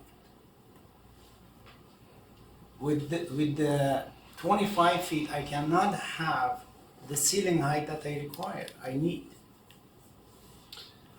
Yeah, I mean, you do have pitched roofs, which does limit them. It's tough. We can't dictate good design. yeah. Right, and so really it comes down to, are we going to allow, and it's not up to us, right? The planning commission is going to Yeah, you are decide. the planning commission as well, right? We're just making recommendations, but whether we're going to recommend that we allow modern architecture on that side. And if we do, we scrutinize the modern architecture. Yeah. Because I think a lot of people, and again, I don't mean to be condescending at all, but don't understand that modern architecture still has to be good architecture. It isn't just blank walls with materials. Well, I think we had an example that was also in Scott's neighborhood by the Goldsmith House, that Right. lot. They were doing modern and they had a couple iterations and I think they did achieve a look that was a good design. It was multiple planes, a lot of movement. Yeah. It's just flat. It's just a flat roof, but it had a lot of recessed parts. It had a lot of different elements that made it look more, not so boxy and not so, metallic and just metal. So that's, Well, the question though, Was I fine. guess we should discuss here is, are we inclined to agree that modern architecture is appropriate on that side of the street? Because you're gonna get, and are we gonna look at every one of these that come in? Is that, That's my understanding. okay?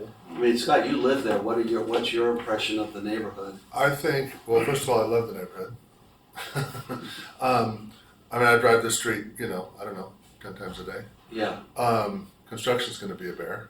yeah. It's a very narrow street, but this right side, it's extremely steep to the right. It just falls away from the back of walk. It just goes down, like not 1-to-1, but Yeah, no, it's gonna be Yeah, to- expensive foundation. and the cul-de-sac on the left is different. I mean, you're gonna only see a little bit of the front of the architecture here compared to the left side. So to me, they're totally different. The left side, it's not behind gates, but it looks like it is. There's kind of an entry feature, and it looks like there's gates and stuff. So to me, it's different. I think at this point in time, I mean, the market is different. The market's a lot more receptive to modern architecture than Spanish. That's what. What do you feel about his goals can't be accomplished with Spanish? Well, you could have something that's Spanish looking. I mean, he might. I'm speculating here. He might not be saying it, but maybe it's like, hey, I don't like Spanish. I much prefer modern. Yeah. Maybe he doesn't want to say that. We might be thinking it. If you're saying that, well, you could recess the window and still have the big window. I think his big view, out those windows is to the right. So, like if you're standing in the house to the right, that's where the ocean is. I mean, you can have canyon view straight out, but the ocean's to the right. This way? Yeah, if you're standing in the house looking out Those that are big just picture punch window. windows. There's nothing special there. I'm talking about from the deck. Uh-huh. The deck with railing is this big family room kitchen area, right? So if you push it back and then there's a balcony on the side, I mean, that's blocking his view to the right, which is where the ocean is. Yeah, I'm just not agreeing that he can't achieve those goals. Not that I want to impose it on him, but I just don't think that that's true. Well, certainly that full vertical element of glass, it's a two-story. That tower. part, yes. You can't do that with the No, space. but that's just for light. That's just for light, right? I don't think. That's a view glass, right? I mean, that's open. Well, that's To going to two be levels. Yes, it's the. But I don't think the floor plate it's way below. You're not. when his neighbor builds the house that's going to block this view, Yes. that's no one going to see. He's not going to get a significant view out of that two-story window. But it's a big, impressive feature. It's going to look awesome at an entry foyer, right? It's going to let in a ton of light. But his view's going to be gone when Number 8 is. 108. Yeah, he knows. Yeah. Yeah, I think I'm inclined to recommend that we allow the contemporary style architecture. Just, Oh, we don't have to It's make a just- recommendation. We could just say we see it. We're not. well, we're just recommending anyway. Yeah, I We're don't not think we making a need to decision. recommend anything. I think we could just say, we understand the situation, this is what he wants to do, let him go forward with it. I don't think we have to get behind it. I think we could just say, okay, Yeah, but We don't in order really- to help them, I think we should because planning commission is gonna ask us, what do you guys think about the contemporary style architecture? And I think we need to give them some input today, right, if we're gonna go to the planning commission and say we don't want it, right? I mean, that wouldn't be, you kinda like to hear from us, right? If That's that's. part of why we're here. yeah. I'm not saying no, because I don't wanna tell the guy what to do with his property. Right? Yeah, I don't want, and again, I can't force what I perceive to be good design. The only thing about it, and it doesn't look bad, okay, but the only thing about it is maybe those fins that you have on the back, try to mimic this other feature with the fins instead of doing the thicker trim that just sort of wraps down the face. I think that's probably. Mimic what feature? The These fins on the front. fins, these fins, on the backside, if you go to the other elevation on the downhill, see how the trim is just sort of vertically Right. separating the stone? Right.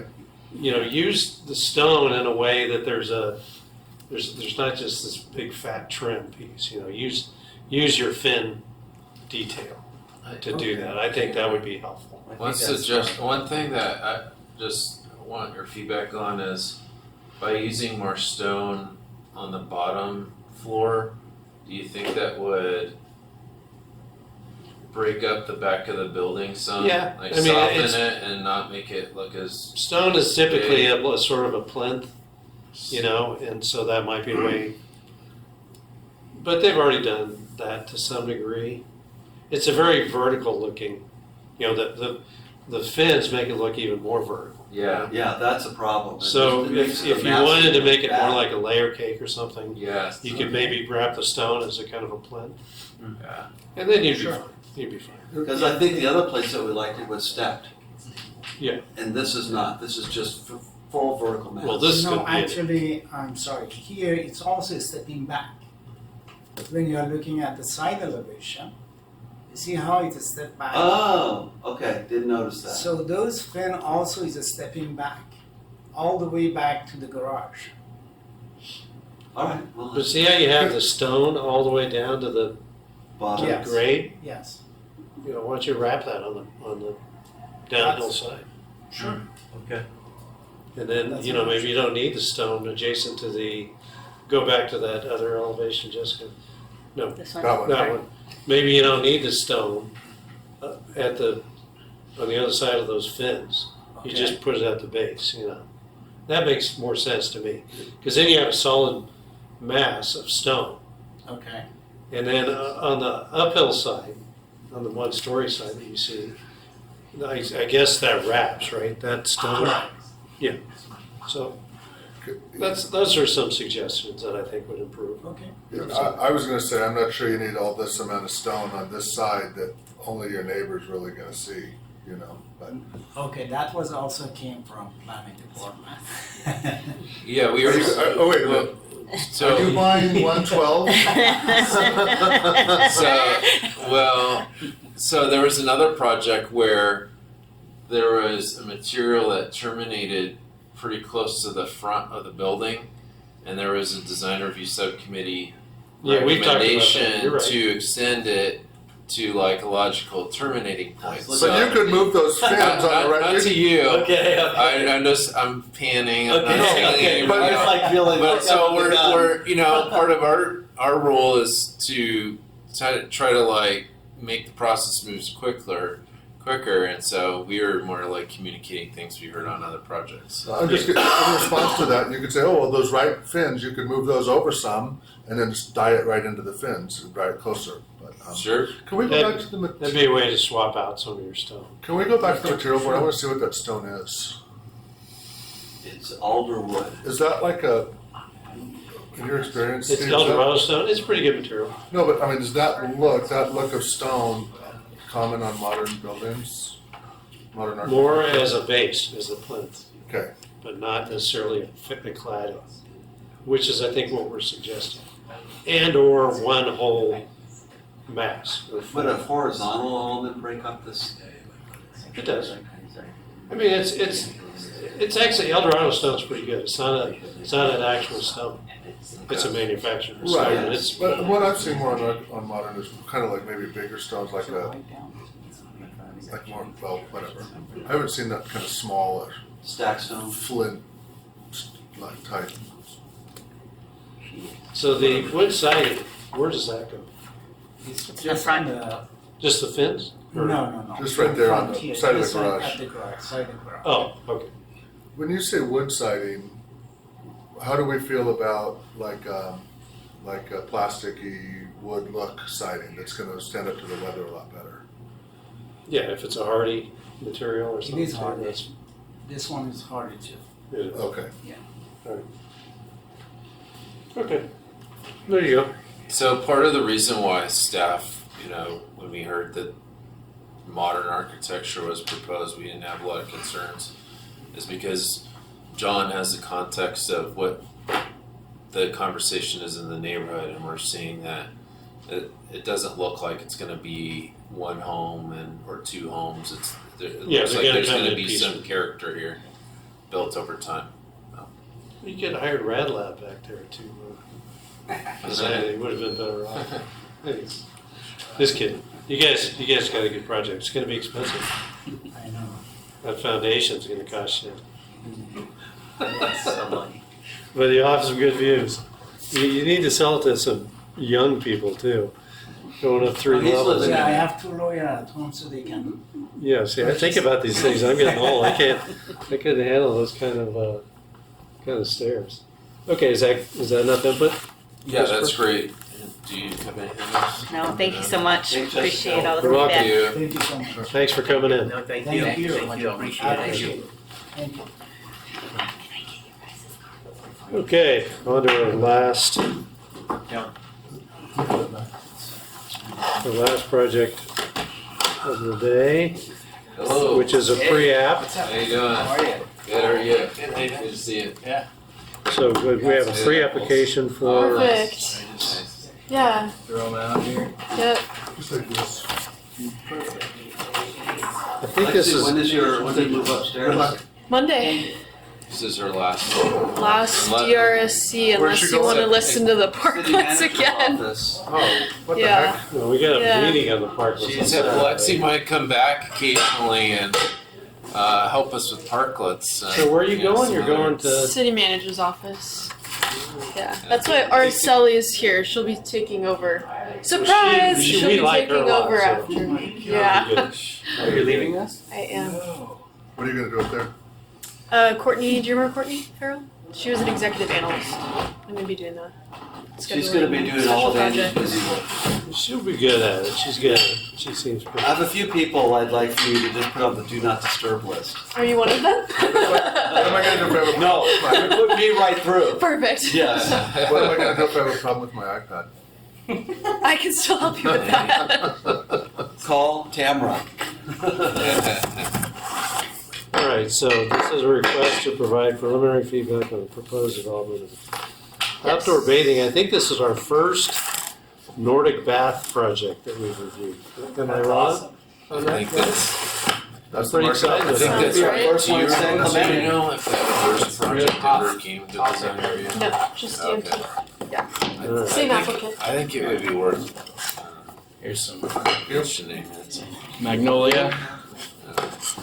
Yes. All right, I have the applicants here, Chris, and then their architect, Jason. Hi, you're with Rad I'm with Rad. Lab, and Yeah. you're the Owner. owner. Yeah. Okay, cool. Thanks for coming. This is Sora Nordic Baths. Again, this is a pre-application, so not an official submittal yet. They're looking for preliminary comments before they pull that trigger. This is the site plan. I'm just gonna take you guys through a bunch of pictures for this one, just so we can get an understanding of the scope, and then have them or myself walk through the materials that they have presented here.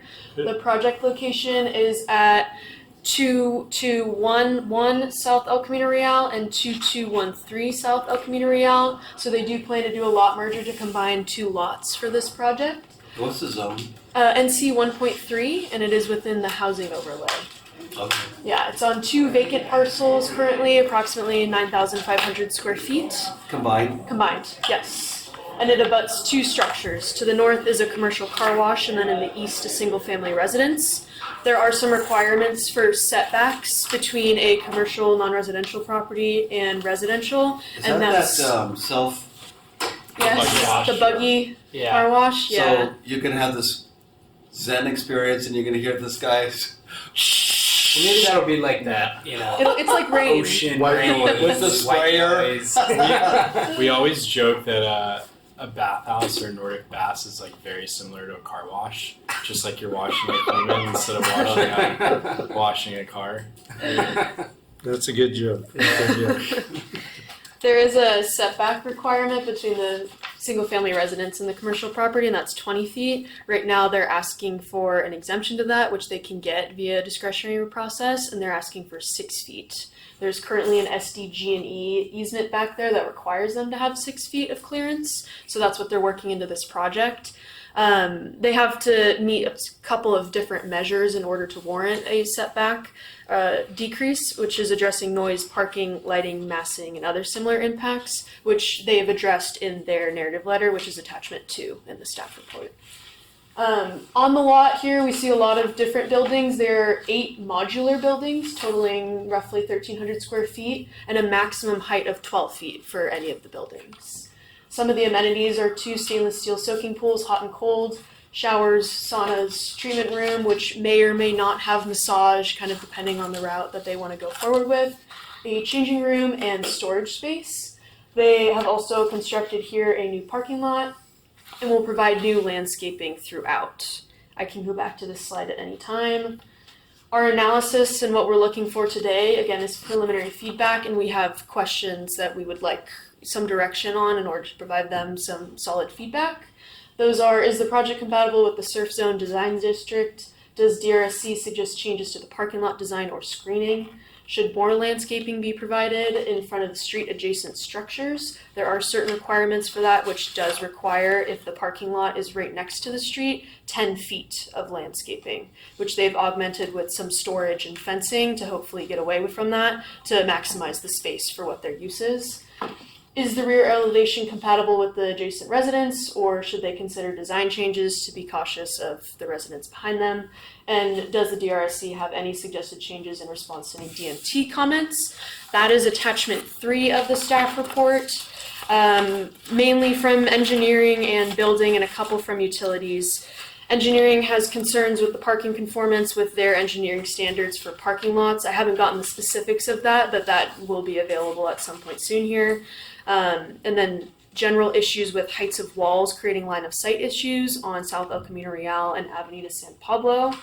From building, mainly ADA focused, they can't rely on the public right-of-way to provide ADA access. This should be contained somewhere within their property. Building suggestion was moving the ramp and constructing either a lift or elevator of some kind in the landscaping area that's next to the stairs. That can be discussed here, or if you guys have other suggestions for that. And then the distance between the property line and each structure would need to be called out for OCFA. There are certain sprinkler requirements that I'm not super privy to, but they have made me aware of that would need to be called out here for OCFA's review. And utilities, general stormwater drainage questions and how that's going to work, since there's a lot of water and potential runoff here. And then I'll get into the pictures and some elevations that they have. Here's all of the elevations, some facing the street, some facing Avenida San Pablo. These are all in the plans at the back of your packet here, mainly looking for critiques maybe on the walls, materials facing the street frontages. Here's a broader scope elevation that may be more helpful. Again, this is South El Camino Real here. This is Avenida San Pablo. They provided materials here and a material board within their submittal. This is part 1. And then part 2 was a landscaping palette. They are trying to stick to the coastal native surf zone vibe and are water cognizant with the plants that they've chosen. And then many renderings that I can pause at or come back to at any time during the discussion. Just wanted to give you guys an opportunity to see it big screen, what they're going for. And that concludes my presentation. Thank you. Thank you. So the property fronts on El Camino Real, the back behind the property, is that already built out as residential? Yes, single family residence. Okay. Is there anybody here to speak for or against? Okay. And this was noticed, right? No, this is just a preliminary application. Mm-hmm. Okay. So they're looking to get feedback early Smart. in hopes to make the process later more streamlined and clear for decision Okay. making. I didn't mean to, actually I should ask you, do you guys have a presentation you want to make as well? Or are you good with Jessica's? That's good, right? Would a background be useful? Whatever you want to say, this is your Okay. time. Where is this? Okay. You go for it. Get us excited about the project. Yeah. So my name's Chris. You're dirty. You need to be cleaned. You're not speaking. That's why he's not in marketing. That's why he's an Yeah. engineer. I'm a civil engineer by trade. I've worked in the bathhouse industry for the past 4 years. So I build bathhouses all over the East Coast for another brand. The whole time I've been pretty interested in this style of design. I wanted to be in Southern California, so I moved here with my wife, our 2-year-old, and we have a baby on the way. So this is kind of our project that we're really excited about. And we've been working with RAD for the last year and a half, 2 years on designing all the modular units. So the part of the goal here is that we're building stuff as it's kind of being permitted.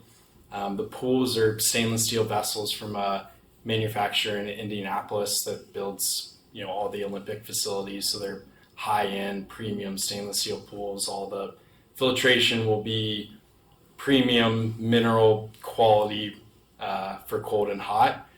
And yeah, I will be the operator as well. So it'll be kind of my full-time job.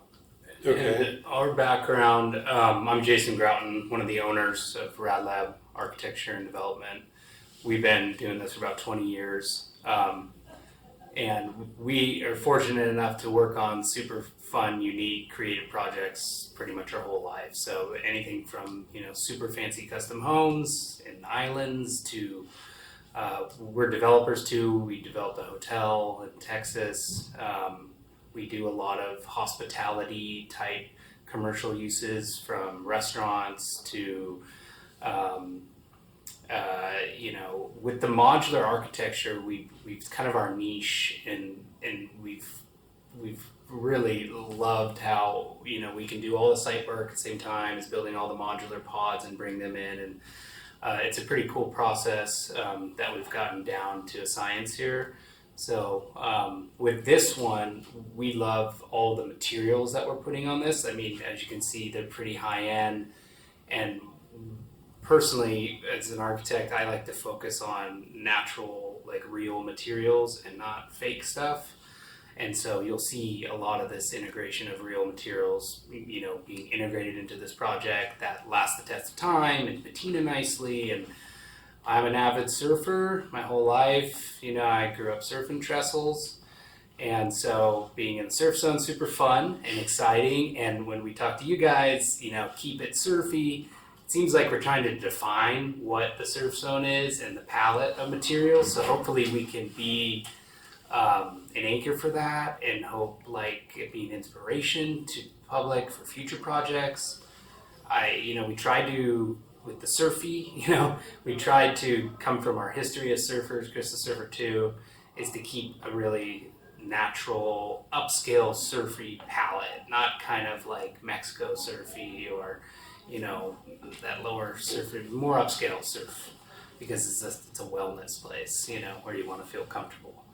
Yeah, it seems to have a little bit of a sort of Balinese feel to A it. little Balinese. There's a little bit of the Nordic and maybe even some Japanese in there. Yeah, So, it's our saunas are designed that they're half Nordic, half Japanese, because bathhouse culture, it's everywhere else in the world, and it's just slowly coming into the U.S. because it's a community space, and so we use those two wood species right there. This is our one of our saunas. We'll have 2 custom commercial saunas. We're building all custom at our factory in Escondido. Yeah. So this is one. This is a Thermery Aspen product. This will be the ceiling for one of the saunas, and this is a magnolia, wide board, 8-inch magnolia for all the walls.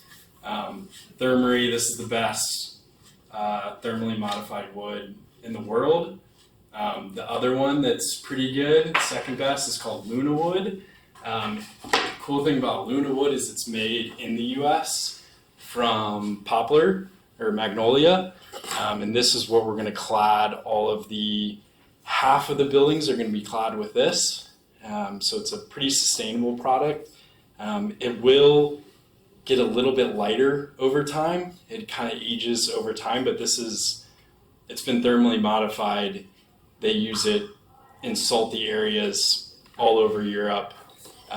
This will last 100 years. And we don't have to sand and re-oil it and teak, You don't- expensive. You don't have to paint it. You don't have to What's the oil it. best low next maintenance. thing to truck it? Can you just walk through Yeah. this Yeah. picture and then point to the samples and just Yeah.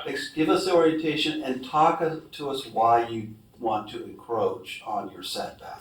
Yeah. So Can I ask a couple questions? Yeah. First, before we get into that, is you've got two levels on the site. Mhm. Is the dirt, are you creating that or is it already kind of there? it's already there. So there's a 15-foot elevation change from El Camino to the top of the property. So we want to build with that. If you stand right now on the property right here, which is at like 201 feet, it's cool. Like it feels really good up there. Have no view. You have a nice view, like you can see the ocean. Like we want this to feel like a calming environment, and we don't want to be right on Camino where it's loud. So we like being a little bit pushed back, and being elevated kind of gives you a little bit more calming feeling.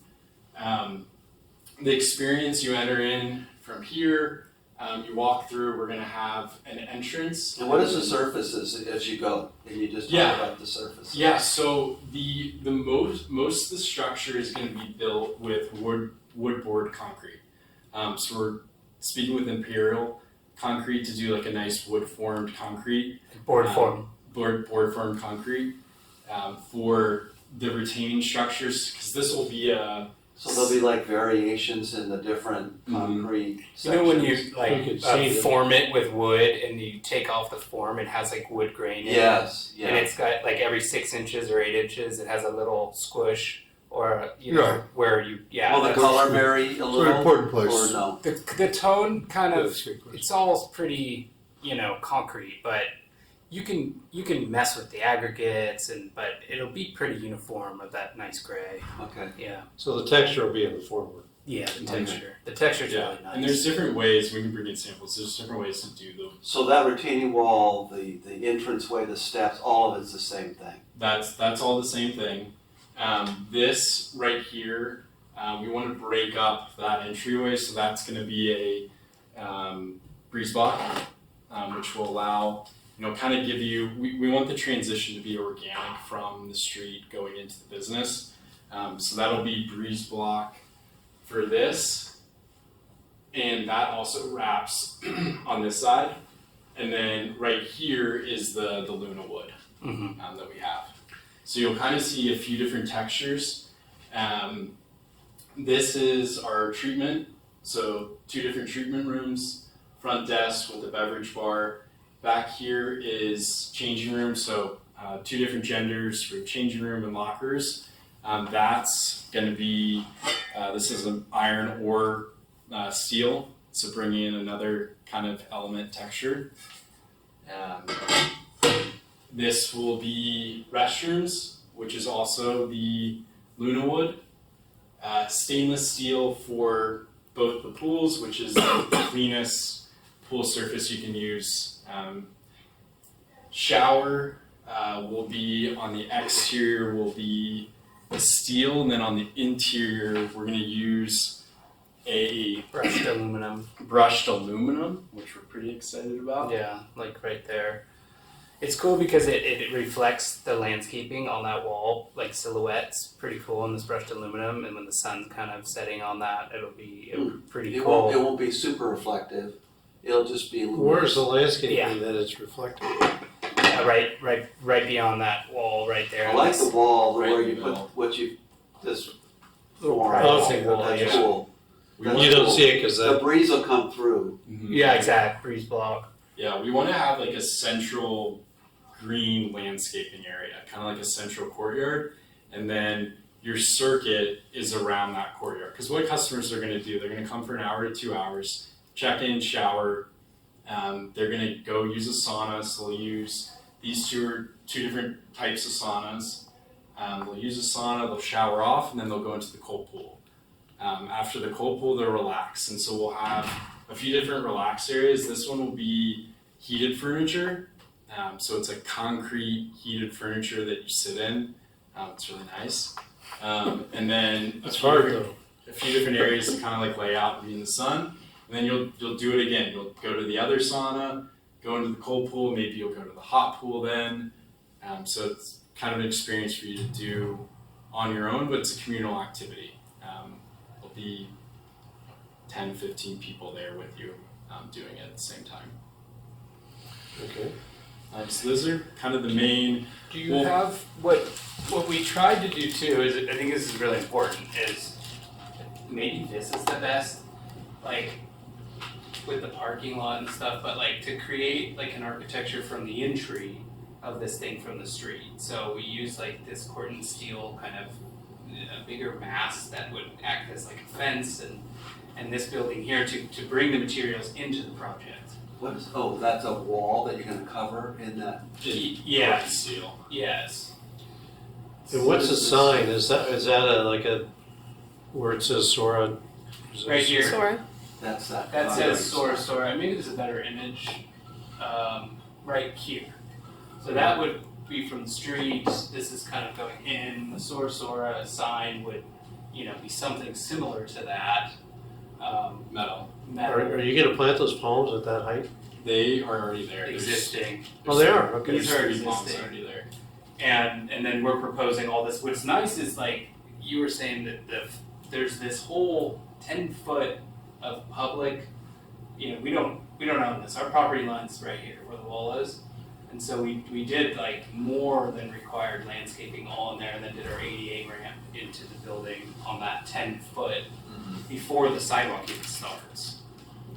You say that's not your that's right away. That's Oh, right. city right It's away. a right It's away. Parkway. So they can landscape that though. Yeah, and then we wanted to create some, I don't know, the surfy vibe. And You have, is that gonna be a gate? no, Okay. It's like it looks like a gate, but it looks like it's gated, but it's not. right, kind of give that That's cool, illusion. that's cool. I like the surfboards too. Yeah. What are that could be what's like are those actual surfboards or is there a It material? was kind of like to enhance the surf But it does culture. send in the surf zone the sort of a signal like, hey, we're surfing here. Someone might be coming like, okay, I wanna get a new leash for my board. Where are you selling those? Right. That might create some confusion, but maybe it's an artist, a local artist. Or, I don't know. That's why I think it needs to be more arty than it I needs don't to want- be authentic. Exactly. So which elements are modular? Because So the cast in place They call it building. wall is not. It's obviously. not correct. So all the site work One, is not 2, modular. 3, It's- 4, 5, 6, maybe 7. We have Maybe 6 modular, and then the 2 stainless steel pools are modular as well. Okay. So that's all fabricated down there in Escondido, or Met freeform. and then those are dropped in. Yeah, after. the sauna's being built right now. If you want to see a video. Yeah, we already have permits through, we submitted to the state, and then we give you that plan set attached with, to the building department as like, here's the state approved plans. Sure. And they do all the inspections in the manufacturer, and then when it ships to site, then they do the final inspection of how it connects the foundation and the utilities. Relative, the state's involved because it's modular buildings, or Yeah, because it's a right. bathhouse. Yeah, they It's have, modular. It's modular. they have to permit it before Yeah. it goes in. It's pretty sweet, it's like all in line. And then the health, we've been working with the health department for the pools, so they're already on board. That's usually the biggest challenge with building a bathing facility is getting health department for the pools. Does the water circulate in there? Yeah, so they're for spas. We code them as spas. They have a higher turnover, so they have a 30-minute turnover. So every 30 minutes, all the water in that spa has to completely turn over, be filtered, brominated, UV. We use UV. We use a sand filter, so it'll be pristine. Where's all your quality. gear? Where's all your pump equipment, filtration, and all that? We're planning on boxing that out right Okay. here, so that's why this is kind of a weird like faux storage building. But both the chiller for the cold pool and the heater for this pool need exhaust. So we're gonna kind of build this so that the top of this can be the exhaust for all that pool equipment. And what's that clad in? That's clad in the Luna wood as well. Okay. Yeah, so we're trying to like clad main exterior cladding will be Corten steel, this kind of iron ore colored. Where's this? The Corten is on this front area. Yeah, this one Right right here. there, yeah. Oh, Maybe we can have some greenery growing up it. interesting. And then we incorporate that throughout the space in a few different areas. And is mostly that in planners. that's your signage, your halo like the sign? We were planning on not like backlighting it, Okay. but having it be metal and just having a couple lights here, Front light. illuminating it.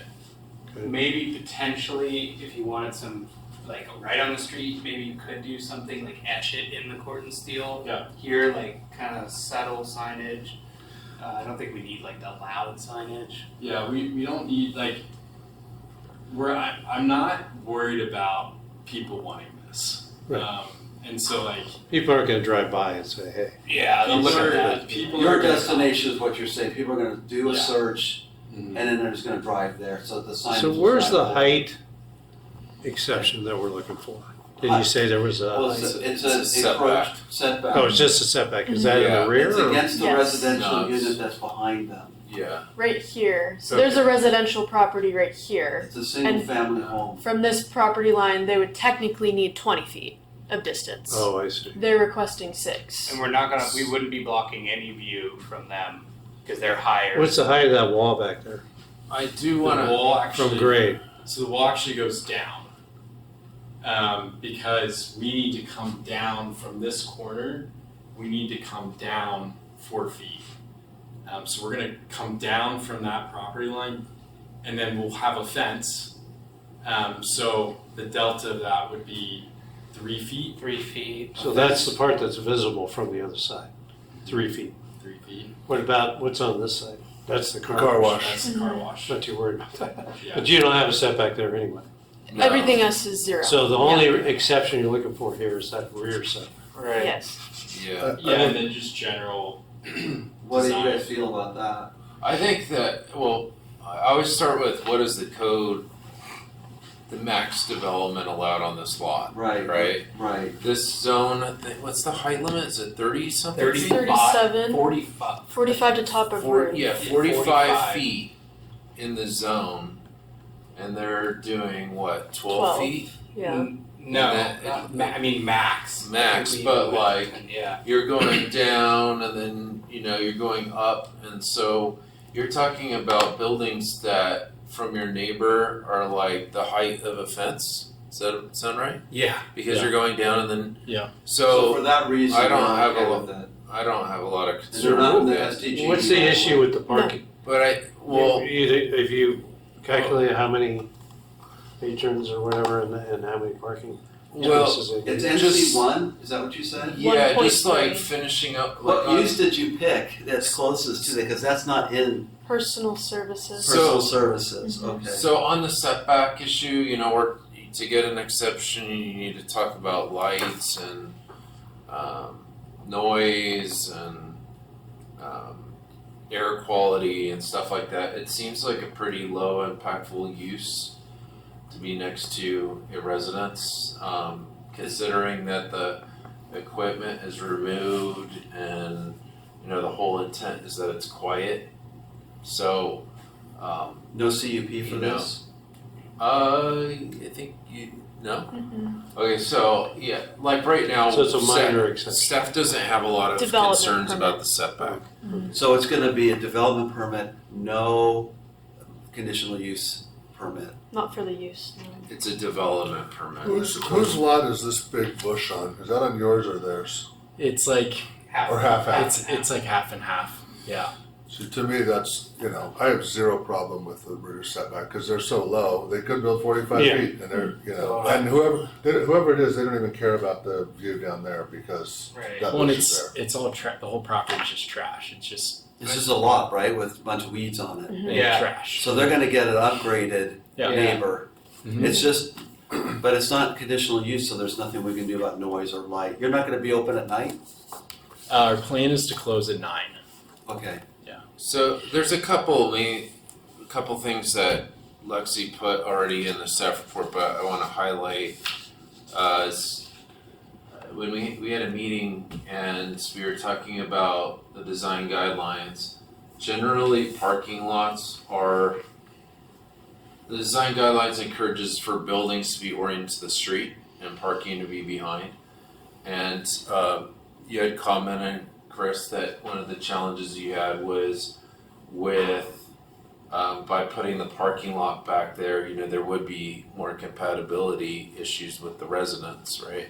And it's a one-way street. Yeah, and there's a one-way street, and so then we were talking about how do you screen the parking lot. We mentioned the code says that you're supposed to have 10 feet of landscaping. If the landscaping is used to screen the parking lots, then they proposed these the storage building and the decorative wall to be between the sidewalk and the street with some landscaping in front of it, and to offset not putting the landscaping there, they would put it along San Pablo, recognizing it was on the corner, which staff is supportive of that because when you're driving down the street, you're gonna see all that landscaping.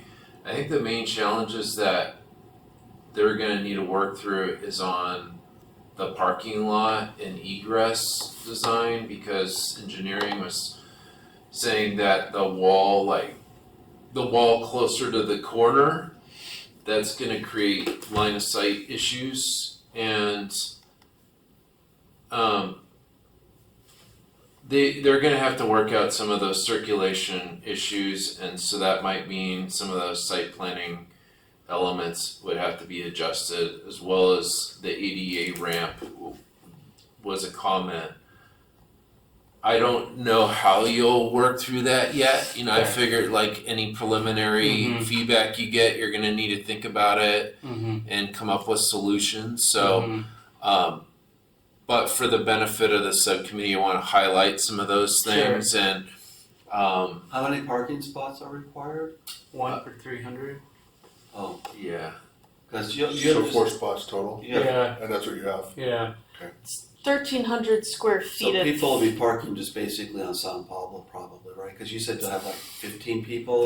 There's actually They can't count that. there's actually a good amount on Caminos. There's 4 spots. There's a few areas that are red, but there's about 4 spots like right in front, and then across the street, there's a motel right here. People will figure it out. Yeah. All right. So how many people do you have sort of going through here at any given time? If you're full, let's say. Probably have 15 to 20 at any given time. We're planning on selling a lot of local memberships. I'm expecting a good amount of e-bike, golf cart type parking, which we've accounted for a good. So Place to go after a there. surf session. Yeah, exactly. So we really want to push for that. It's going to be the weekends where you're getting more cars with tourists. So even with 20 people, you're And- probably not generating a lot of noise. Yeah. The neighbors are going to get noticed. Yeah. So the noise is going to be the biggest concern, I would think. But you get the car wash, right next to you, which is that doesn't go till 9 o'clock at night, I don't think. But you can spray anytime. Right? It's 24 hours, yeah. Yeah, it's like I always see people pull there. your RV in that lot. Yeah, I always see people there. You probably argue that It's They're probably gonna the generate more freeway noise than you noise guys. is Yeah, loud. El Camino's noisy too. Yeah. I love the project. I think it's great. Cool. The concept, is perfect for modular, and the way you set it up with these different textures and the different layers.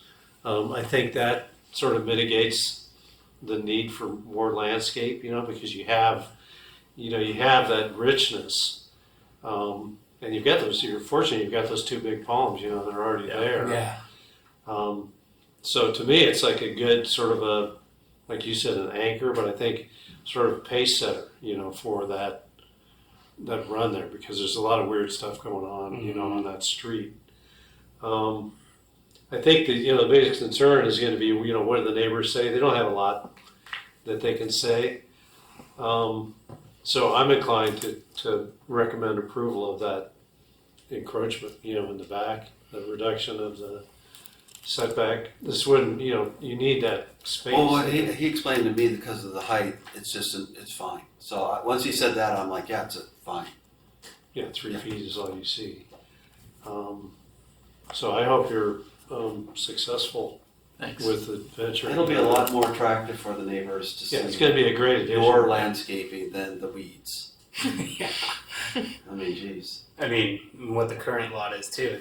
There's like trash in there. It's like Yeah. Hopefully you it's can all get Yeah. people excited about that idea of the. Yeah. Mm-hmm. We don't have a rendering of it, but when you go into the we have one, but it's not in this packet. Like into the lobby area, like where you check in, it's pretty cool because it's like it's all outdoor, but it's covered by these cool canvas like awning. It's really beachy and I think warm the in there. Hawaii vibe is what you should go for. Just that breezeway, That's kind of the exactly tropical plant palette, right. and just those kind of tropical. I would go tropical Hawaii versus.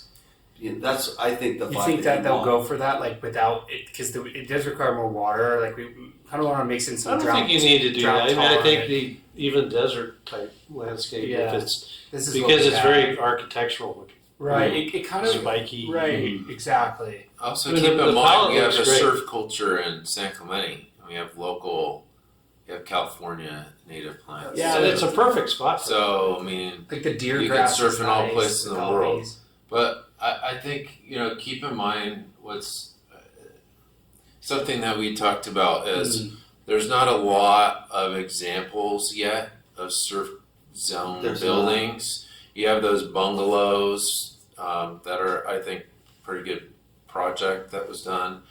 And you look at the objective design standards where we try to pull out some examples That's of like I asked styles. the other gal earlier. Hey, you gonna do the surf zone in Los Molinos? And I'm like, okay, cool, that'll be fun. That's an adventure. Yeah, Oh yeah, my it is, gosh. yeah. Yeah.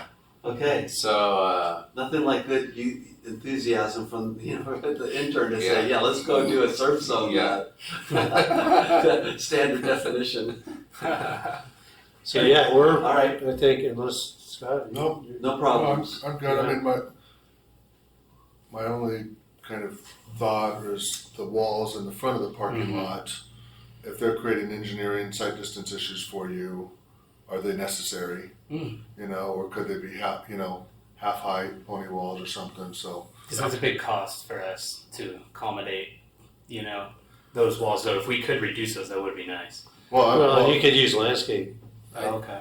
but I'm wondering I thought you wanted the walls. Who's wanting the walls? No, We don't the want the challenge- walls. We don't want the You challenge- guys want the walls. I think the challenge We don't want the here, walls. the challenge is that the zoning code says that if you have a parking lot between a street, so adjacent to a street, you're supposed to have 10 feet of landscaping between the street and the parking lot. So How much do you without have? those structures, they wouldn't have the 10 feet because they're trying to get the parking lot closer to have the backup distance and all that. So they came up with the solution to put those structures there. So then the landscaping isn't providing the screening, the wall is providing the screening on that side. On San Pablo, then they're putting the landscaping to soften the project. So one option could be that they have egress on San Pablo. There might be some other ideas. I mean, maybe you can do a lower wall, but I don't know. I was almost thinking that my first impression looks awesome, right? Cool. The wall where it says Sora Sora, I assume that you've got that like at a strategic height so you can capture the ocean view. Mm-hmm. And it also blocks, so it's where our pools are. We can't have people flipping over that. We have wall. it behind Right, that of was a course. tiered planter box, so people can't go Get to right it. to the edge of it, and it creates some safety and space. Yeah, and it's 42 inches high on the other side, so railing, commercial railing height. Right, okay. Yeah, I figured that there was this very specific reason for the height of that wall, but I mean, there's so much architectural richness back at that level. Like, I didn't know why you wanted the walls in the front I understand now, you wanna screen the parking, but But that's so then it creates inviting a, back Yeah, there. now. So, well, then it creates a sightline problem too. So maybe there's some That's sort of a true. mesh Mm. material that you could, it would give you the sense of some kind of screen, but you could still, it would open up that view, so you wouldn't have that sightline issue. That might solve I think like the wall on the right, my understanding is the more challenging line of sight issue. So That maybe you have a lower wall and then you have plants that grow down over the wall and it's still gonna provide some screening of that. What There's if you only pull the one, wall back? there's only one parking space there. Yeah, pull I mean- the wall back. And then the wall, this element right here, Mhm. maybe you can get away with it just being this, take out the top part. you know? What about But you just should talk to engineering. what about just this? have- Can we just bring more of this over this? it. Yeah, You this is could. a think so. big expensive thing. What do you have that you for? could. What's that doing? It's just blocking the screens a parking lot. You can, you Oh, just, you yeah. want, you can. Again, I think if you use a mesh I think it adds. material or even green screen, you use. I think that's that a- blockchain does not, I like the one on the fence. right fence Okay. treatment better, get rid of that. Cool. But I do think we need, whatever DMT says, you need to, but I don't know what parking does not conform to a variety of engineering standard for parking lots. That sounds like Zach talking. That's line of sight. So And I a specific I'm not sure what that space. means. But when you're pulling out onto the street, the walls are. He didn't seem it or deem it feasible to pull in and out of this space in particular, and then there's issues with backup distance here. Is that driveway cut already there? Yes. And there's Well, one, expand there's it. one on the other. There's, there's one one on San Right. Pablo. Maybe you could, if you widened it to the left or shifted it to the left, and maybe that's more money. But then I think that would solve is you could, from that car, it could back up and then, This is Get out where storage. that Are other- you using that for storage? They said that it needed to be a building, so we created the tiniest fence Who building. said that? It doesn't, I didn't say it has to be a building. Well, I just said that you- Just move this. I just said that if you're sorry. if I interpreted it as that because you said if it's landscape, it has to be 10 feet, or if it's a building, you could just. What if, can you Yeah. just eliminate this whole thing and then just slide this way? That would be great. And then if you want to, bring it in this way and expand your curb cut. the main thing is Just get rid of this. it should provide screening of the parking lot, and you want to conform to the code. You want to say that you're not relying on the landscaping to screen the parking lot, because Sure. then it has to be 10 feet of landscape. No, but he's So, got the, so he's got I the think that half you- wall with the little fence thing on it. I That's, got a better idea. Well, Why don't you or guys the propose mesh. 45-foot tall buildings? Yeah. And then as a compromise, we'll say you don't have to have 10 feet of landscaping in the front, you'll drop it to 12 feet. Okay. You could do that. But so all I was suggesting is find some. Not stuck on it being a building or a particular material, Okay. but I'm trying to help you find a way to not have to do so the 10 this feet is of an issue right landscape. here Yes. because it's in the public right of way. Yes. Is that something that We're going Planning from the has parking to the sidewalk. power over? Or Building, ADA. Building Well, yeah, if it's in the Yeah. right of way. But And then- you all don't have power to. We know. We don't, Not we if it's don't, in Not the public right of way. accessibility, yeah. and not if it That's has to do gonna with the be a tough building department. We Code can help issues. you, we can help you with this, Okay.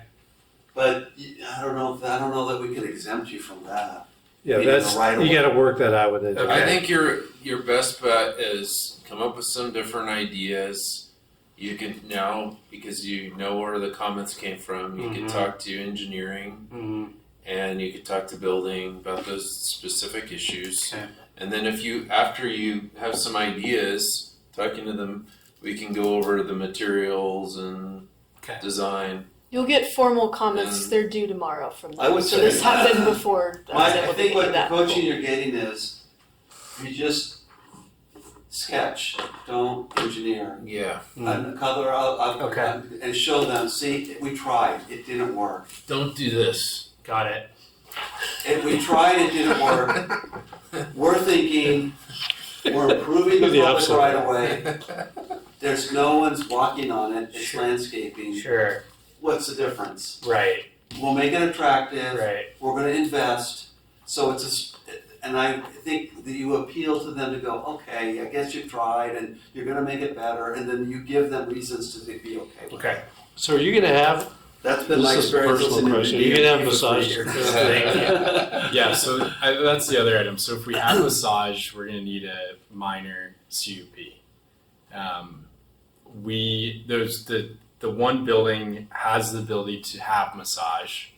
I'd like to kind of run that process concurrent with our development. You should, it'd be easier. Yeah, I'm thinking if, I would wanna join this thing, Yeah, it would wanna be, in conjunction with go there, get a massage, go through Mm-hmm. the spa treatment, whatever.